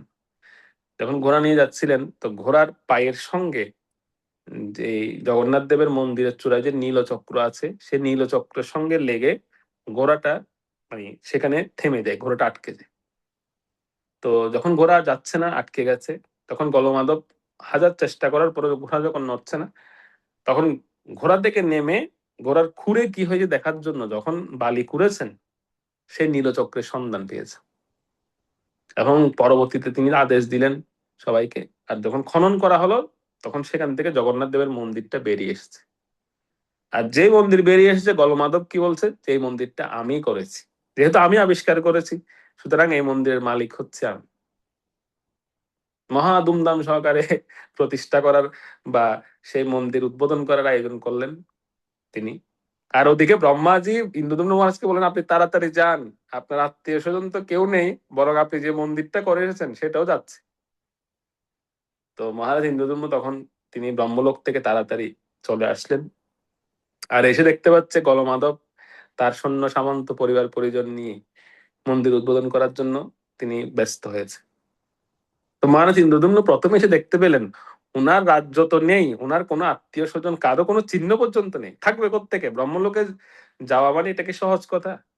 পৃথিবীর সঙ্গে টাইমিং অনেক পার্থক্য। ব্রহ্মার একদিনে ভগবান একবার চলে আসেন পৃথিবীতে, 14 জন মনু রাজত্ব করে ফেলেন। তার মানে চিন্তা করে দেখুন কতবার পৃথিবী পরিবর্তন হয়েছে, ওলটপালট হয়েছে ব্রহ্মলোকে যেতে যেতে।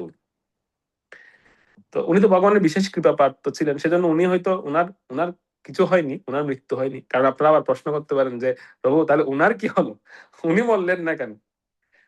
উনার আত্মীয় স্বজন মরে গেছে কিন্তু উনি মরলো না কেন? উনি মরবে কোত্থেকে? উনি তো ভগবানের বিশেষ দর্শন, উনি সাক্ষাৎ দর্শন পেয়েছেন ভগবানের, উনার তো মৃত্যু হওয়ার কথা না। এবং উনি ভগবানের বিশেষ কৃপা পেয়েছেন, সেজন্য উনি, না হলে স্বাভাবিক একজন মানুষ তিনি তো ব্রহ্মলোকে যেতে পারেন না। তিনি ভগবানের বিশেষ কৃপা প্রাপ্ত, সেজন্য তিনি ব্রহ্মলোকে গিয়েছেন ব্রহ্মাকে আনতে। তো এদিকে তো ওনার সব চলে গেছে। তো তো তখন মহারাজের কিন্তু মানে এই প্রসঙ্গে বলা হচ্ছে, অন্য মহারাজের জায়গায় যদি অন্য কেউ থাকতেন তাহলে কিন্তু ওই সময় প্রচুর কষ্ট পেতেন। প্রথমত হচ্ছে নিজের কোনো আত্মীয় স্বজন নেই। ধরুন আপনি এমন একটা জায়গায় আপনি ছিলেন এক সময়, 20 বছর বা 30 বছর বা 40 বছর পরে এসে দেখতে পাচ্ছেন আপনার কোনো স্মৃতিচিহ্ন সেখানে নেই, এবং আপনার কোনো আত্মীয় স্বজনও সেখানে নেই, মানে আপনার কোনো পরিচিত কোনো কেউ নেই। যখন আমরা বিদেশে যাই স্বাভাবিকভাবে যেটা হয় অনেক সময়, তখন কেমন লাগবে? তো মহারাজেরও সেরকম প্রথমে ওনার একটু স্বাভাবিক, ওনার কষ্ট হচ্ছিল যে মানে আমার কেউ নেই, কিন্তু পরবর্তী তিনি নিজেকে স্থির করলেন। স্থির করে তিনি গেলেন এবং জগন্নাথ, যেখানে জগন্নাথ মন্দির তিনি বানিয়েছিলেন সেখানে তিনি গিয়ে তিনি গলমাধবকে বললেন যে এই মন্দিরটা তো আমি বানিয়েছিলাম জগন্নাথ দেবকে প্রতিষ্ঠা করার জন্য, তো সেজন্য এখানে জগন্নাথ দেবের প্রতিষ্ঠা হবে, ব্রহ্মাজিকে আমি আমন্ত্রণ করতে গেছি। তখন তো সবাই হো হো করে হেসে উঠেছে সেখানে, যে তুমি কে আবার, এটা তুমি বানিয়েছো, তুমি কে? তো বললেন আমি হচ্ছি মহারাজ ইন্দ্রদুম্ন, আমি এটা সত্য যুগে বানিয়েছি। তো সবাই খুব উপহাস করেছিলেন সেই সময় ইন্দ্রদুম্ন মহারাজকে, কেউ বিশ্বাসই করতে পারছিলেন না যে এরকম কেউ একজন এসে বলবে যে এটা আমি মন্দিরটা আমি বানিয়েছি, আমি ইন্দ্রদুম্ন, আমি সত্য যুগের মানুষ। তো এরকম যদি আমাদেরকে এখন কেউ এসে বলে আমি সত্য যুগের মানুষ, সত্য যুগে আমি রাজা ছিলাম, আমরা তাকে কি ডাকবো? পাগল ডাকবো। এ মনে হয় পাগল। কারণ সত্য যুগের মানুষ এখন করতে আসবে। সেজন্য কালটা অনেক সময়, কালের এই যে ক্ষুদ্র বা বৃহৎ পরিধি, এটা অনেকে বুঝতে না পেরে অনেকে এটা নিয়ে বিভ্রান্ত হয়ে যায়। যখন মহারাজ ইন্দ্রদ্যুম্ন যাচ্ছিলেন ব্রহ্মাকে আনতে, তখন কিন্তু ওনার জন্য কালটাকে ছোট করে দেওয়া হয়েছে, ক্ষুদ্র করে দেওয়া হয়েছে। ওনার মনে হচ্ছিল উনি একদিনে চলে যাচ্ছেন ব্রহ্মলোকে, কিন্তু এদিকে একদিন নয়, এদিকে পৃথিবীতে হাজার হাজার যুগ চলে যাচ্ছে। উনি শুধু যেতে যেতে হাজার হাজার যুগের অতিক্রম হয়ে যাচ্ছে। তারপর আমরা দেখতে পাই ভগবান যখন রাসনৃত্য করেছিলেন তখন অনেক যুগ অতিক্রান্ত হয়ে গিয়েছিল, যেটা গোপিকাদের কাছে একটা রাত্রির সঙ্গে তুলনা করা হয়েছে, মাত্র একটা রাতের মতো মনে হচ্ছে। যখন শ্রী বাসঙ্গরে মহাপ্রভু সংকীর্তন করছিলেন, ভক্তদের মনে হচ্ছিল যেন মহাপ্রভু কয়েক ঘন্টা সংকীর্তন করছিলেন, কিন্তু সেখানে অনেকবার এই পৃথিবী প্রলয়, এই পৃথিবী নষ্ট হয়ে গিয়েছে বা সেই যুগের পর যুগ আবর্তিত হয়ে গেছে। তো সেরকম অনেক সময় এই কালকে ভগবান ওনার শক্তিতে সেটাকে ক্ষুদ্র বা বৃহৎ করে দেন, কালের গতিকে তিনি রোধ করেন। তো যখন মহারাজ ইন্দ্রদ্যুম্ন এরকম বিভিন্ন উপহাসের পাত্র হচ্ছিলেন, তখন কেউ তো বিশ্বাস করছিল না, বরং ওনাকে বন্দি করার জন্য বলা হলো। তো ঠিক সেই সময় ভূষণ্ডী কাক, যিনি এই কল্পে, এই যে কল্প সম্পর্কে আপনারা শুনছেন, এই প্রসঙ্গে আরো বিস্তারিত যে বলছিলাম পরবর্তী স্কন্ধগুলোতে আসবে, তিনি কল্প থেকে কল্পান্ত পর্যন্ত তিনি এখনো পর্যন্ত জীবিত আছেন, ভগবত সৃষ্টি দর্শন করছেন। তো ভূষণ্ডী কাক তিনি তখন সাক্ষী দিয়েছিলেন যে না, হে গলমাধব, এই মন্দিরটি মহারাজ ইন্দ্রদ্যুম্নই করেছেন, এটা তুমি করনি, বা তুমি হয়তো এটাকে উদ্ধার করেছো, আবিষ্কার করেছো, কিন্তু মন্দিরের নির্মাতা হচ্ছেন মহারাজ ইন্দ্রদ্যুম্ন, তুমি তার হাতে এই মন্দির সমর্পণ করো। এবং এই রাজ্য হচ্ছে ওনার, তুমি যে রাজ্যে এখন রাজা হয়েছো সেই রাজ্যটাও কিন্তু ওনার। এবং শুধুমাত্র ভূষণ্ডী কাক নয়, ভূষণ্ডী কাক তখন বললেন, এই যে সামনে যাও, একটা সরোবর দেখতে পাবে, এটা মহারাজ ইন্দ্রদ্যুম্ন তিনি যখন ব্রাহ্মণদেরকে গাবি দান করার জন্য মন্দির উদ্বোধনের সময় গাবি দান করছিলেন, সে গাবিগুলোকে যেখানে রেখেছিলেন সেই গাভীর খুরের আঘাত, সেই গাভীর গোবর এবং সেই গাভীর গোমূত্র থেকে উৎপন্ন একটা কুণ্ড হয়ে গেছে। কি পরিমাণ গাভী দান করেছিলেন চিন্তা করে দেখুন। ইন্দ্রদ্যুম্ন সরোবর, সরি কুণ্ড নয়, এটা সরোবর হয়ে গিয়েছে। তো ইন্দ্রদ্যুম্ন সরোবরটা হচ্ছে উনি যে গাভীগুলোকে দান করেছিলেন সেই গাভীর গোমূত্র দিয়ে নির্মিত। মানে গাভীগুলোকে যেখানে বেঁধেছিলেন, গাভীগুলো তো তারা গোমূত্র দিয়েছে, তো সেই গোমূত্র থেকে একটা কুণ্ড বা একটা সরোবর সৃষ্টি হয়ে গিয়েছিল।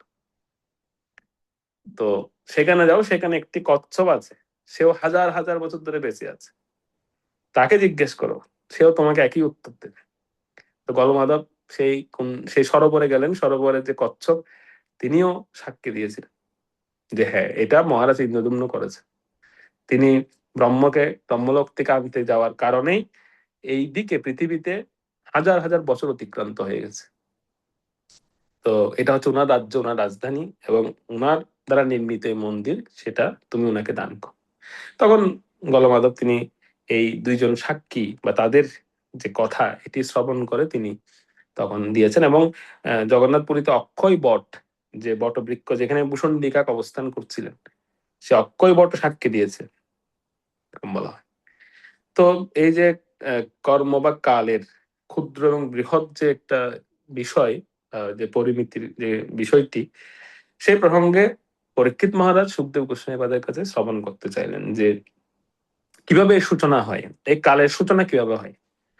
যেমন এই দিন আমাকে একজন প্রশ্ন করছিলেন, প্রভু আচ্ছা ভগবান তো সবাইকে সৃষ্টি করেছে, ভগবানকে কে সৃষ্টি করেছে? তো তাকে আমি বলছিলাম যে ভগবানকে সৃষ্টি করেছে কৃষ্ণ। তাহলে তো তখন তুমি বলছো তাহলে ভগবান কে? আমি বলছি ভগবান মহাবিষ্ণু বা বিষ্ণু তত্ত্ব, বিষ্ণু তত্ত্বই তো ভগবান, কারণ বিষ্ণু তত্ত্ব থেকেই সবার সৃষ্টি হয়েছে। যেমন ক্ষীরোদকশায়ী বিষ্ণু থেকে সমস্ত অবতারগণ এসেছেন, ক্ষীরোদকশায়ী বিষ্ণু থেকে। আর ক্ষীরোদকশায়ী বিষ্ণু কোত্থেকে এসেছে? তিনি গর্ভদোকশায়ী বিষ্ণুর কাছ থেকে এসেছে। গর্ভদোকশায়ী বিষ্ণু কার কাছ থেকে এসেছেন? তিনি মহাবিষ্ণুর কাছ থেকে এসেছেন। মহাবিষ্ণু কার কাছ থেকে এসেছেন? মহাবিষ্ণু সংকর্ষণের কাছ থেকে এসেছেন। তো এইভাবে আমরা যখন দেখবো আলটিমেটলি একদম অন্তিমে হচ্ছেন কৃষ্ণই সুপ্রিম। কৃষ্ণ এরকম আপনারা কেউ বলবেন না যে যদি আপনারা কেউ প্রশ্ন করে ভগবান কার থেকে সৃষ্টি, তবে আপনারা উত্তর দেবেন ভগবান কৃষ্ণ থেকে সৃষ্টি। আর কৃষ্ণ কার থেকে সৃষ্টি? কৃষ্ণের কারো কাছ থেকে সৃষ্টি হতে হয় না, তিনি সম্পূর্ণ তত্ত্ব, ভগবত তত্ত্ব, ওনার কারো কাছ থেকে আবির্ভূত হতে হয় না। ওনার ইচ্ছা মাত্রই উনি নিজেকে পুরুষাবতার রূপে প্রকাশ করেন, এবং সেই পুরুষাবতার গণেরাই এই যে আমরা প্রশ্ন করছি ভগবান কার থেকে সৃষ্টি, সে পুরুষাবতারের হাজার হাজার হাজার হাজার গুণ নিচে এসে আমাদের সৃষ্টি হয়। এজন্য কৃষ্ণকে কখনো ভগবান তত্ত্বে, বা আমরা যদি বলি যে মানে উনি সবকিছুর উৎস, ঠিক আছে, সর্বকারণের পরম কারণ, কিন্তু উনি কারো দ্বারা সৃষ্ট নন। ওনার ইচ্ছা মাত্রই ভগবানের সৃষ্টি হয়, কৃষ্ণের ইচ্ছা মাত্রই ভগবানের সৃষ্টি হয়। তো সেজন্য এই প্রসঙ্গে যেহেতু আমাদের অনেক সময় বিভ্রান্তি থাকে এই কালের ক্ষুদ্র বা বৃহৎ বিষয় নিয়ে, সে বিভ্রান্তি নাশ করার জন্য তিনি প্রশ্ন করেছিলেন। এটাকে কালের বিভাজনও বলা হয়। তৃতীয় স্কন্ধের 11 অধ্যায়ে এ প্রসঙ্গে আমরা বিস্তারিত শুনবো, এবং তৃতীয় স্কন্ধের 29 অধ্যায়ে এ প্রসঙ্গে আরো বিস্তারিত বর্ণনা করা হয়। 11 অধ্যায় এবং 29 অধ্যায়ে কালের বিভাজন সম্পর্কে আমরা শ্রবণ করব। এরপরে আসবে কর্ম, যে কর্ম করার ফলে জীবের গতি, এই নির্ধারণটা কিভাবে হয়, এই প্রসঙ্গে জিজ্ঞাসা করলেন কাল অনুসারে। এখানে একটা বিষয় আপনাদের বলে রাখি, উনি কিন্তু ধারাবাহিকভাবে প্রশ্ন করে চলে যাচ্ছেন। ওই অনেক সময় আমাদের কিছু কিছু প্রশ্ন করতে আমরা পাই, ওনারা হাত তুলে বলেন, প্রভু আমার 4-5টা প্রশ্ন আছে। ঠিক আছে, এবার করতে থাকুন প্রশ্ন একটার পর একটা। অনেক সময় দেখা যায় এমন ভাবে প্রশ্ন করে দেন 4-5টা, তা আমি অনেক সময় জিজ্ঞেস করতে হয় প্রথম প্রশ্নটা কি ছিল, দ্বিতীয় প্রশ্নটা কি ছিল, জিজ্ঞেস করতে হবে। তো পরীক্ষিত মহারাজ এখানে পেয়েছেন তো একদম সুখদেব গোস্বামী পাদকে, তো আবার নাকি হারিয়ে যান সে ভয়ে কি করছেন, এক ধারে প্রশ্ন করে চলে যাচ্ছেন, মানে একটানা প্রশ্ন করে যাচ্ছেন, দাঁড়াচ্ছেন না কিন্তু। তো তিনি এবার প্রশ্ন করবেন কর্ম সম্পর্কে, 14 নম্বর শ্লোকটা বলুন।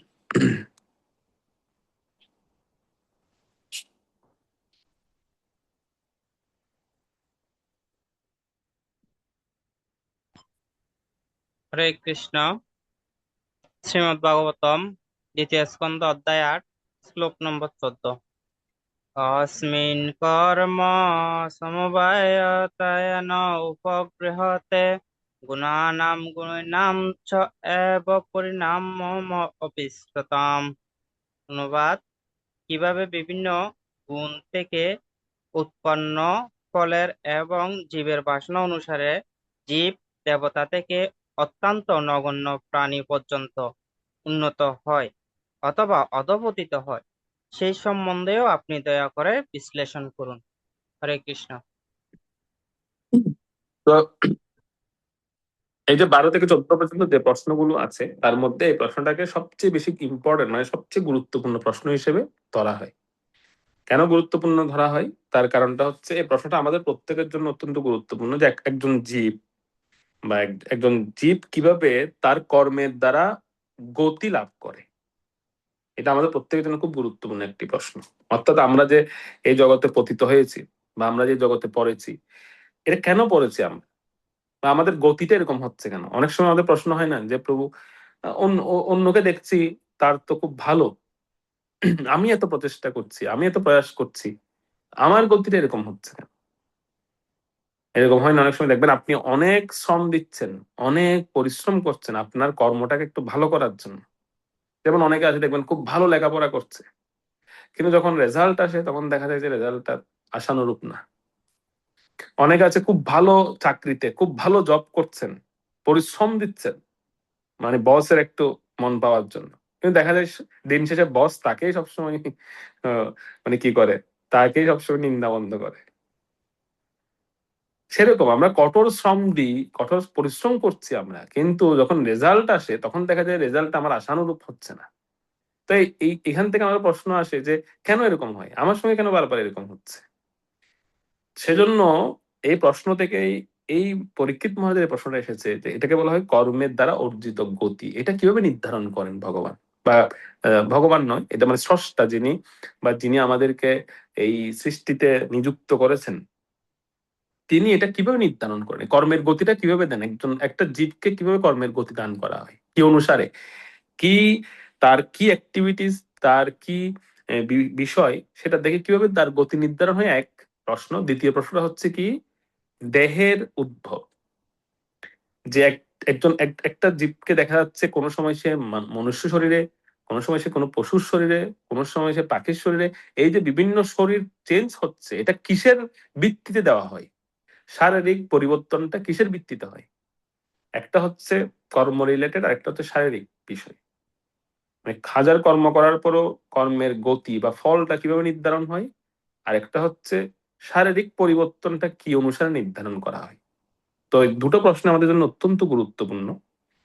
যে এবং এই প্রশ্নের মধ্যে আরেকটা জিনিস নিহিত করে রেখেছেন তিনি পরীক্ষিত মহারাজ, যে এই যে দেহগুলো সিলেক্ট করা হয় কাউকে দেওয়ার জন্য, এটা কি পূর্ব থেকে সিলেক্ট করা হয় নাকি এটা পরবর্তীতে সিলেক্ট করা হয়? একটা মানুষ কর্ম করতে করতে কি তার পরবর্তী জীবনের দেহটা তৈরি হতে থাকে, নাকি এটা আগে থেকে নির্ধারণ করা থাকে? তো এই সমস্ত খুব ইন্টারেস্টিং প্রশ্ন কিন্তু এগুলো। এই সমস্ত প্রশ্নগুলোর উত্তর দেওয়া হবে তৃতীয় স্কন্ধের 8ম অধ্যায়ে 12 থেকে 14 নম্বর শ্লোকে। তৃতীয় স্কন্ধ 8ম অধ্যায়, শ্লোক সংখ্যা হচ্ছে 12 থেকে 14, এবং পঞ্চম স্কন্ধে 26 নম্বর শ্লোক, 26 নম্বর অধ্যায় পঞ্চম স্কন্ধে। সপ্তম স্কন্ধেও আছে এই প্রসঙ্গে 11 অধ্যায় 15 নম্বর শ্লোক, সেখানেও আমরা এই প্রসঙ্গে পাবো। এবং বলা হচ্ছে একাদশ স্কন্ধে গিয়েও এই প্রসঙ্গে বলা হবে। একাদশ স্কন্ধের 22 অধ্যায়, সেখানে শ্লোক সংখ্যা 35 থেকে 59। একাদশ স্কন্ধ 22 অধ্যায়, শ্লোক সংখ্যা 35 থেকে 59 পর্যন্ত, সেখানেও এই প্রসঙ্গে বলা হয় যে একটা জীব তার কর্মের দ্বারা অর্জিত গতিটা এমন হয় কেন, বা কেন তার জীবনে এরকম গতি আসে, এবং তার যে দেহ প্রাপ্তি, এটা কি কি অনুপাতে দেহটা দেওয়া হয়, কিসের ভিত্তিতে তাকে পরবর্তী দেহ দেওয়া হয়, সে প্রসঙ্গে বিস্তারিত সেখানে বলা হবে। তো এর পরবর্তীতে পরীক্ষিত মহারাজ প্রশ্ন করলেন যে জড়জগতের বিভিন্ন স্থান এবং সেই সমস্ত স্থানের অধিবাসীদের কিভাবে সৃষ্টি হয়েছিল, সে প্রসঙ্গে বলেন 15 নম্বর শ্লোকটা।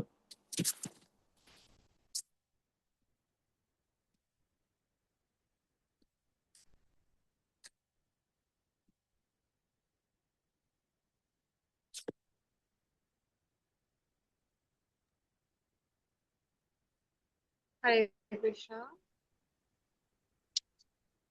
শ্রীমদ্ ভাগবতম দ্বিতীয় স্কন্ধ 8ম অধ্যায় শ্লোক নং 15। গোপাতাল ককুবম গ্রহ নক্ষত্র ভূভৃতাম শরীর সমুদ্র দীপানাম সম্ভবচ এতৎপোকসাম। অনুবাদ: হে দ্বিজ শ্রেষ্ঠ, দয়া করে আপনি বর্ণনা করুন ভূমি, পাতাল, দিক, আকাশ, গ্রহ, নক্ষত্র, পর্বত, নদী, সমুদ্র, দ্বীপ এবং সেই সমস্ত স্থানে যে সমস্ত প্রাণীরা বাস করে তাদের উৎপত্তি কিভাবে হয়। হরে কৃষ্ণ। এখানে একটা জিনিস খুব লক্ষণীয় দেখবেন, যে যখন তিনি প্রশ্ন করছিলেন তিনি সুখদেব গোস্বামীপাদকে বিভিন্ন নামে সম্বোধন করছেন। কোন জায়গায় দ্বিজশ্রেষ্ঠ, কোন জায়গায় তিনি বিদ্বান ব্রাহ্মণ বলছেন। তো এই যে সম্বোধন, এটা কেন করছেন? এর কারণ হচ্ছে যখন আমরা আমাদের আমাদের যে এই সমস্ত প্রশ্নগুলো, যদি এই প্রশ্নগুলোকে মহৎ প্রশ্ন বলা হচ্ছে, মানে এই প্রশ্নগুলো হচ্ছে সত্যিকার অর্থেই প্রয়োজনীয় প্রশ্ন, অনেক গুরুত্বপূর্ণ প্রশ্ন। যখন আমরা কোনো এই সমস্ত গুরুত্বপূর্ণ বিষয়গুলো কারো কাছ থেকে শ্রবণ করতে চাইবো বা জানতে চাইবো, তখন যার কাছ থেকে আমরা শুনবো তাকে ঠিক এইভাবে সম্বোধন করা উচিত, বা তাকে ঠিক এইভাবে সম্বোধন পূর্বক প্রশ্নগুলো করা উচিত। সৎ প্রশ্ন, এগুলোকে সৎ প্রশ্ন বলা হচ্ছে, সেগুলো করা উচিত। তো এখানে তিনি প্রশ্ন করলেন প্রথমত হচ্ছে জড়জগতের বিভিন্ন স্থান কিভাবে সৃষ্টি হয়েছিল। এই যে অতল, বিতল, তলাতল, রসাতল, এই সমস্ত নিম্ন লোকগুলো বা উদ্ধদিকগুলো, আকাশের যে উদ্ধদিক, সেগুলো কিভাবে সৃষ্টি হয়েছিল, সেই স্থানগুলো নির্ধারণ হয়েছিল কিভাবে, বা তাদের পরিধি কতটুক, একটা লোক থেকে আরেকটা লোকের পরিধি কিরকম। এবং শুধু তাই নয়, সেখানে যারা মানে অধিবাসীগণ আছেন তাদের সৃষ্টি বা কিভাবে হয়েছে। আচ্ছা, এই সমস্ত লোকগুলোতে কিন্তু অনেকগুলো লোকে কিন্তু পরীক্ষিত মহারাজ স্বয়ং নিজে পরিভ্রমণ করেছেন। আমরা বিষ্ণু পুরাণে এটা দেখতে পাই। বিষ্ণু পুরাণে বর্ণনা আছে যে পরীক্ষিত মহারাজের ভ্রমণ, এটা আপনারা যদি কোনো সময় বিষ্ণু পুরাণ পড়েন তাহলে আপনারা দেখবেন খুব সুন্দর বর্ণনা। এবং ওনার পরীক্ষিত মহারাজকে কিভাবে স্বাগত জানানো হয়েছিল সেটাও বর্ণনা আছে। সে সমস্ত লোকগুলোতে পরীক্ষিত মহারাজকে কিভাবে স্বাগত জানানো হয়েছিল, মানে ওনারা পরীক্ষিত মহারাজ শুধু আসছেন এটা শুনেছেন, ওনারা মানে এক একটা লোকে ওনারা 1 সপ্তাহ আগে থেকে দ্বারে এসে দাঁড়িয়ে আছে, 1 সপ্তাহ আগে থেকে। কেন?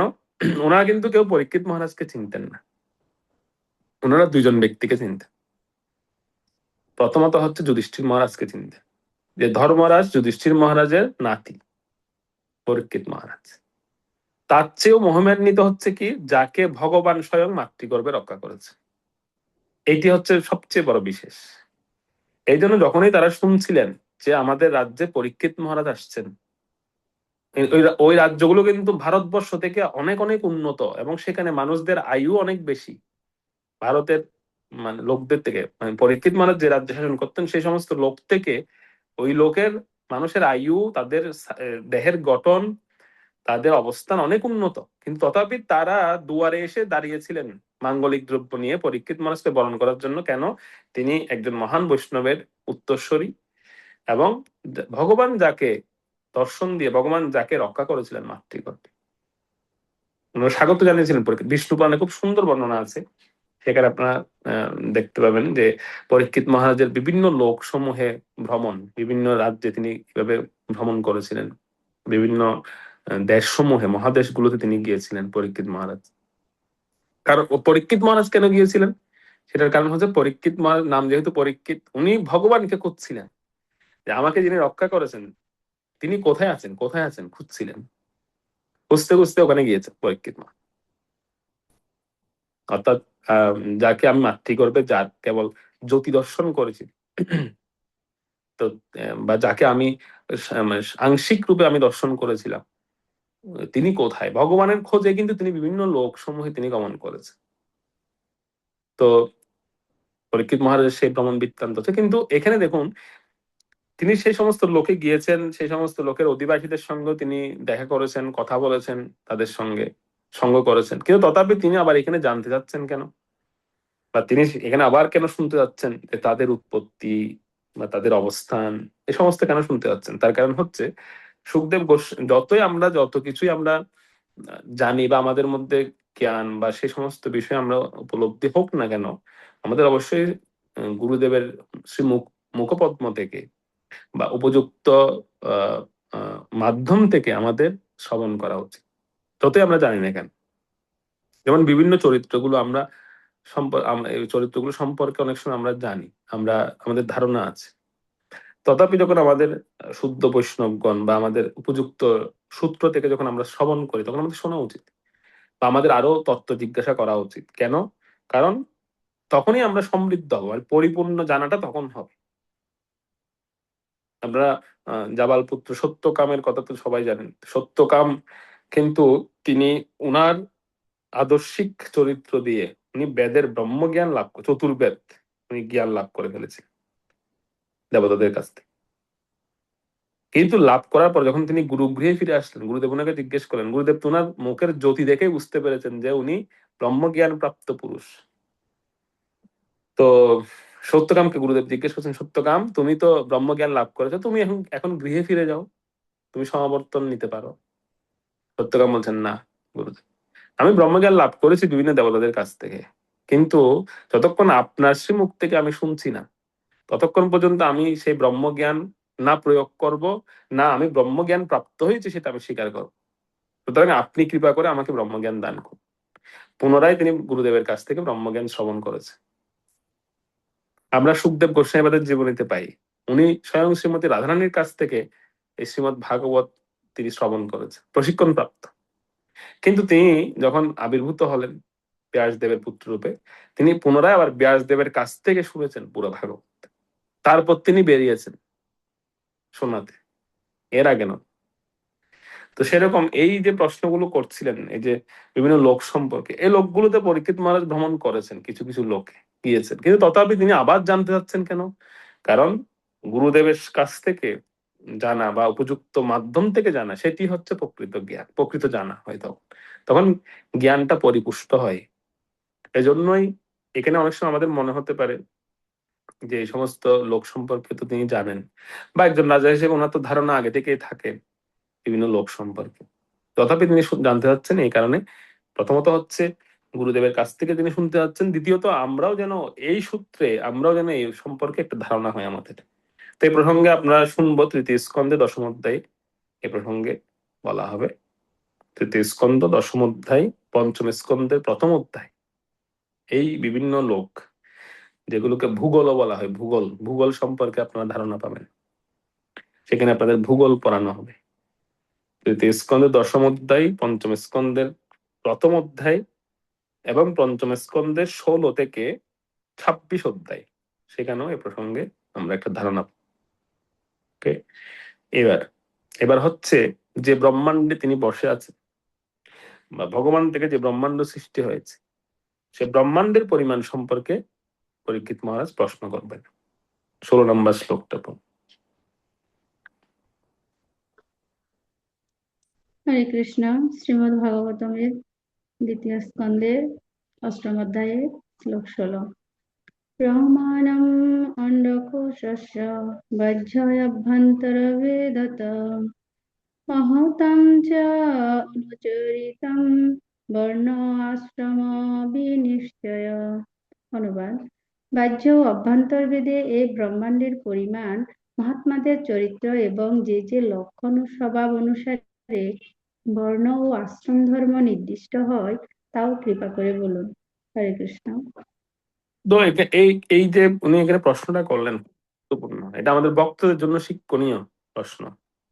আচ্ছা, তার আগে আমি বলি, প্রশ্নটা 3 ভাগে বিভক্ত। এই প্রশ্নটি প্রথম ভাগটি হচ্ছে ব্রহ্মাণ্ডের পরিমাণ জানতে চেয়েছে, এটা প্রথম প্রশ্ন, যে আমাদের ব্রহ্মাণ্ডের পরিমাণ কত। এই প্রসঙ্গে উত্তর দেবেন পঞ্চম স্কন্ধের প্রথম অধ্যায়ে এবং 16 থেকে 26। পঞ্চম স্কন্ধের প্রথম অধ্যায়, 16 থেকে 26 অধ্যায়, এই জায়গাতে বা এই স্থানে ব্রহ্মাণ্ডের পরিমাণ সম্পর্কে উত্তর দেওয়া হবে। তারপরে তিনি জিজ্ঞেস করেছেন ভক্তদের বৈশিষ্ট্য সমূহ, কার্যাবলী।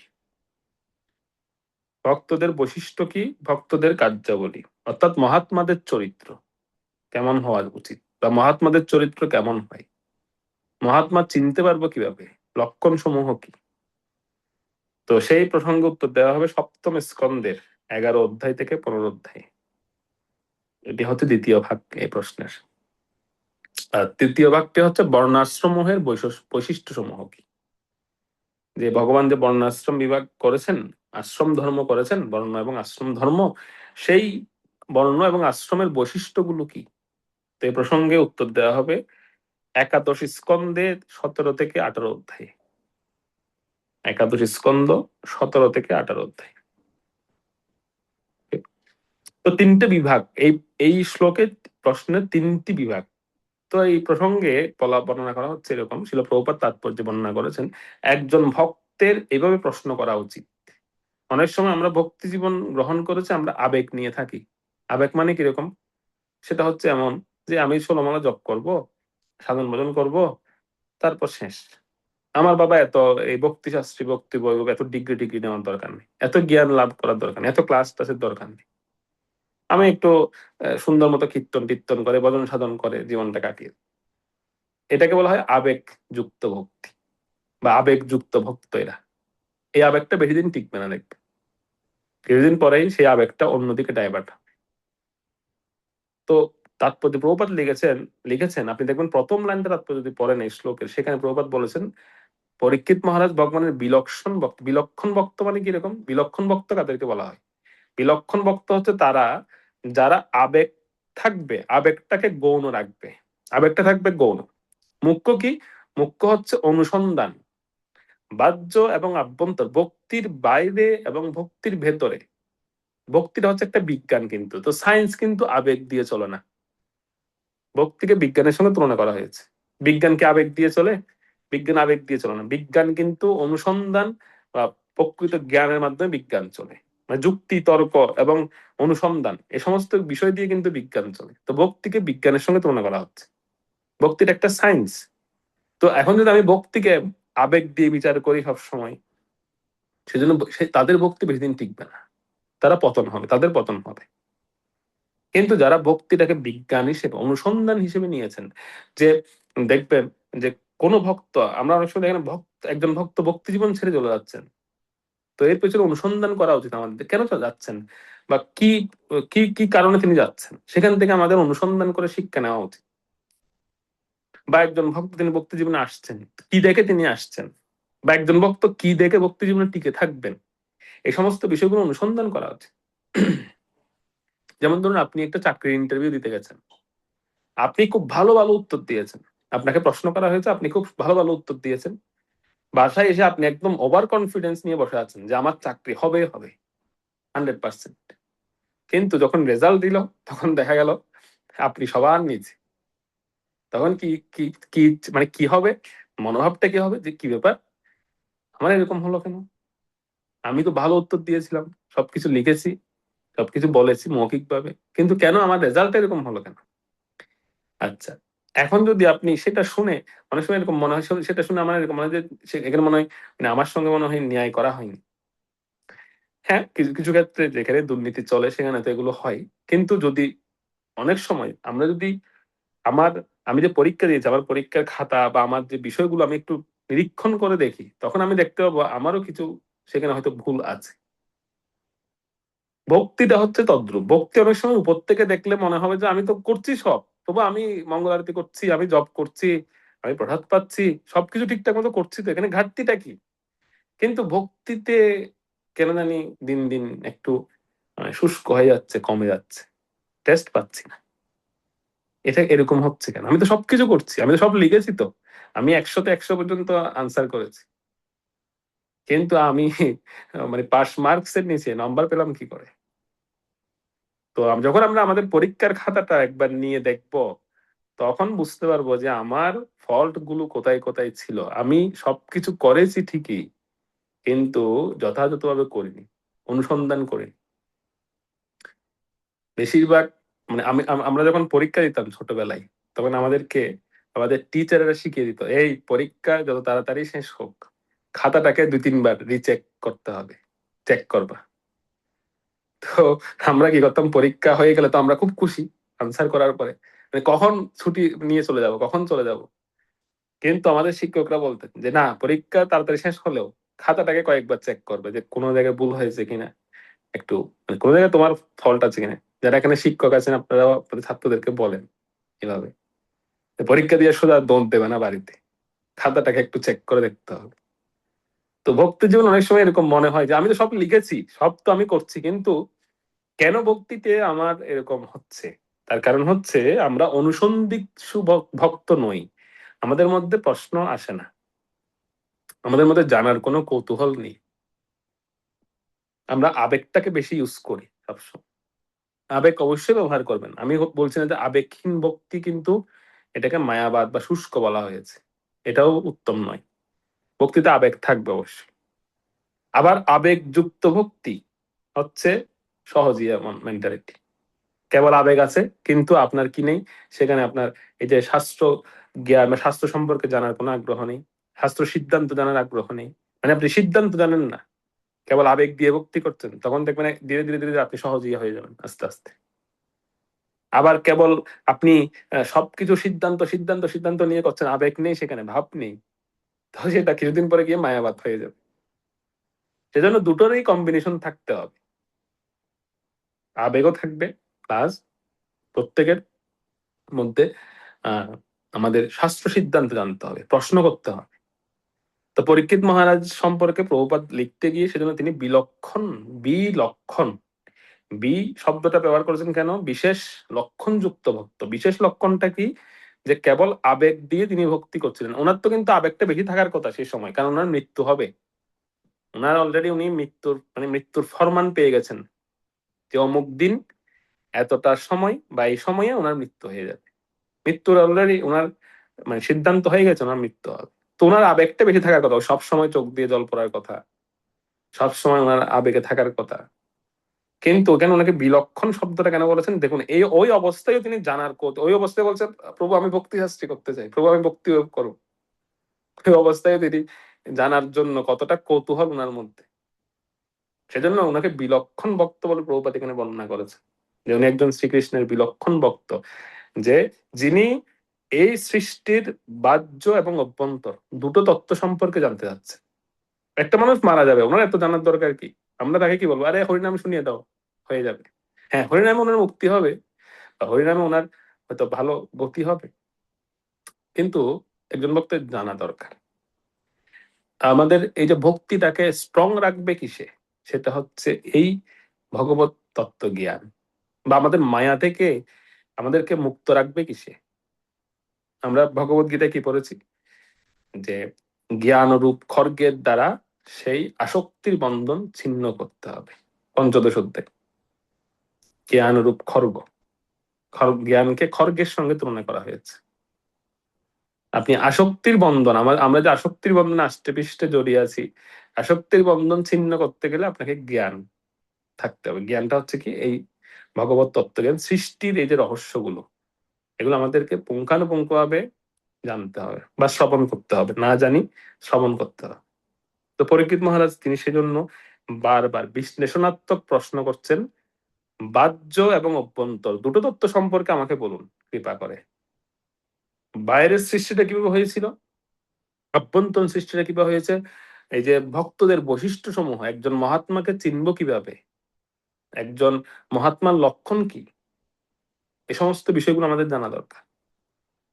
আমি আমাদের রাউজানের ভাগবত কথায় সেখানে বর্ণনা করছিলাম, শেষের দিকে যখন শিক্ষাগুলো বলছিলাম, সেখানে একটা কথা বলেছি যে আমাদের ভক্তদের, আমরা কেবল বাহ্য আচরণ বা বাহ্য ভাব দেখে আমরা ভক্তদেরকে নির্ণয় করে ফেলি, বা আমরা ভক্তদের সম্পর্কে একটা কমেন্টস করি, কিন্তু আমাদের আভ্যন্তরীণ লক্ষণটাও বিচার করা উচিত, যে ভেতরে কি চলছে ওনার, সেটাও দেখা উচিত। অনেক সময় দেখবেন কোনো ভক্তের বাহ্য মুড দেখে আমরা এরকম ধারণা করেনি যে ভক্তরা মনে হয় এমন, ভক্তরা মনে হয় তেমন, এরকম। একজন মাতাজি ওখানে মানে শেয়ার করছিলেন এই ক্লাসের পরে, এটাকে কি বলে, রিয়েলাইজেশন শেয়ার করছিলেন। তো মাতাজি হচ্ছে আমার কাছে ভক্তি শাস্ত্রী করেছেন রাউজানে, অনেক প্রবীণ উনি, ব্রাহ্মণ দীক্ষিতা। তো মাতাজি বলছিলেন বলতে গিয়ে যে প্রভুকে দেখলে আমি খুব ভয় পেতাম আগে, ওনাকে ওনাকে দেখলে ভয় লাগতো বেশি। মাতাজি বলছেন এখনো পর্যন্ত ভয় লাগে ওনাকে দেখলে, কিন্তু যখন ক্লাস করলাম বা মানে আমার সঙ্গে কথা বলছে, তখন ভয়টা আস্তে আস্তে আস্তে আস্তে কেটে গেছে। তো মানে এই বিষয়টা এই জন্য বলতে গিয়েছে যে অনেক সময় আমরা দেখি যে অনেক সময় ভক্তদের বাহ্য স্বরূপ, বাহ্য ভাব দেখে অনেক সময় আমরা চিনতে না পারি না। যেমন আমাদের অনেক মহাজনরা, ওনারা এমন ভাবে অবস্থান করতেন, তো ওনাদের বাহ্য লক্ষণগুলো দেখলে কখনো মনে হবে না যে ওনারা, যেমন ছিল গৌরকিশোর দাস বাবাজি মহারাজ বা বংশীদাস বাবাজি মহারাজ, ওনারা যেখানে থাকতেন তার আশেপাশে এই যে বিভিন্ন রকম মানে অশুদ্ধকর বস্তু দিয়ে ছড়িয়ে ছড়িয়ে ছিটিয়ে রাখতেন, যাতে কেউ দেখে মনে করে যে এই ব্যক্তিটা হচ্ছে আমিষ বুঝি, মানে আমিষ আহার করেন। মাছের কাঁটা বিভিন্ন কিছু দিয়ে রাখতেন বংশীধর বাবাজি মহারাজ, যাতে কেউ ওনাকে ডিস্টার্ব না করে সেখানে গিয়ে। এবং গৌরকিশোর দাস বাবাজি মহারাজ টয়লেটের মধ্যে গিয়ে বসে থাকতেন। তো এরকম অনেক সময় অনেক মহাত্মাদের কার্য দেখে আমাদের মধ্যে বিভ্রান্তি আসতে পারে। সেজন্য আমাদের বাহ্য এবং অভ্যন্তর দুটোই সম্পর্কে জানা উচিত। তো সে প্রসঙ্গে পরীক্ষিত মহারাজ প্রশ্ন করলেন যে ভক্তদের বৈশিষ্ট্য কেমন, কেবল কি বাহ্য আবরণ দেখে বিচার করব, নাকি আভ্যন্তরীণ লক্ষণ সহ বিচার করা উচিত তাকে? তো সে প্রসঙ্গে উত্তর দেওয়া হবে, সে প্রসঙ্গে জানানো হবে। সপ্তম স্কন্ধে আপনারা জানতে পারবেন, এ প্রসঙ্গে বলা হবে। এবং বর্ণাশ্রম খুব গুরুত্বপূর্ণ একটি বিষয় তিনি এখানে উল্লেখ করেছেন, বর্ণাশ্রমের বৈশিষ্ট্যগুলো কি কি হবে। বর্ণ এবং আশ্রমের বিভাগ অনুসারে তাদের বৈশিষ্ট্যগুলো কে নির্ধারণ করেছিলেন, কবে নির্ধারণ করেছিলেন, এবং সে বৈশিষ্ট্যগুলো কি, সে প্রসঙ্গ আমরা একাদশ স্কন্ধে পাবো বিস্তারিত ভাবে, সেখানে বর্ণনা করা হবে। বা এই এমন নয় যে এই প্রশ্নগুলোর উত্তর কেবল ওই নির্দিষ্ট স্কন্ধ বা নির্দিষ্ট শ্লোকগুলোর মধ্যে আছে, না, পুরো ভাগবত জুড়ে কিন্তু এই প্রশ্নগুলোর উত্তর পাবেন।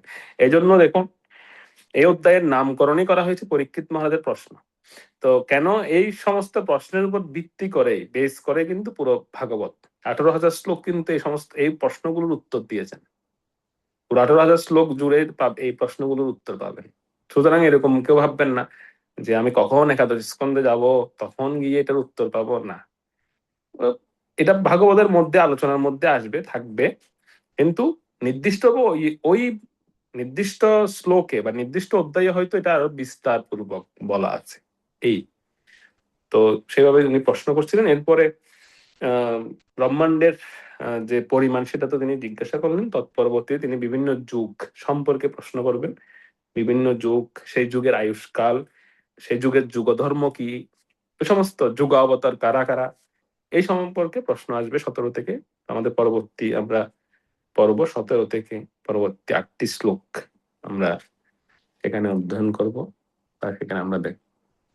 হরে কৃষ্ণ কৃষ্ণ কৃষ্ণ হরে হরে, হরে রাম রাম রাম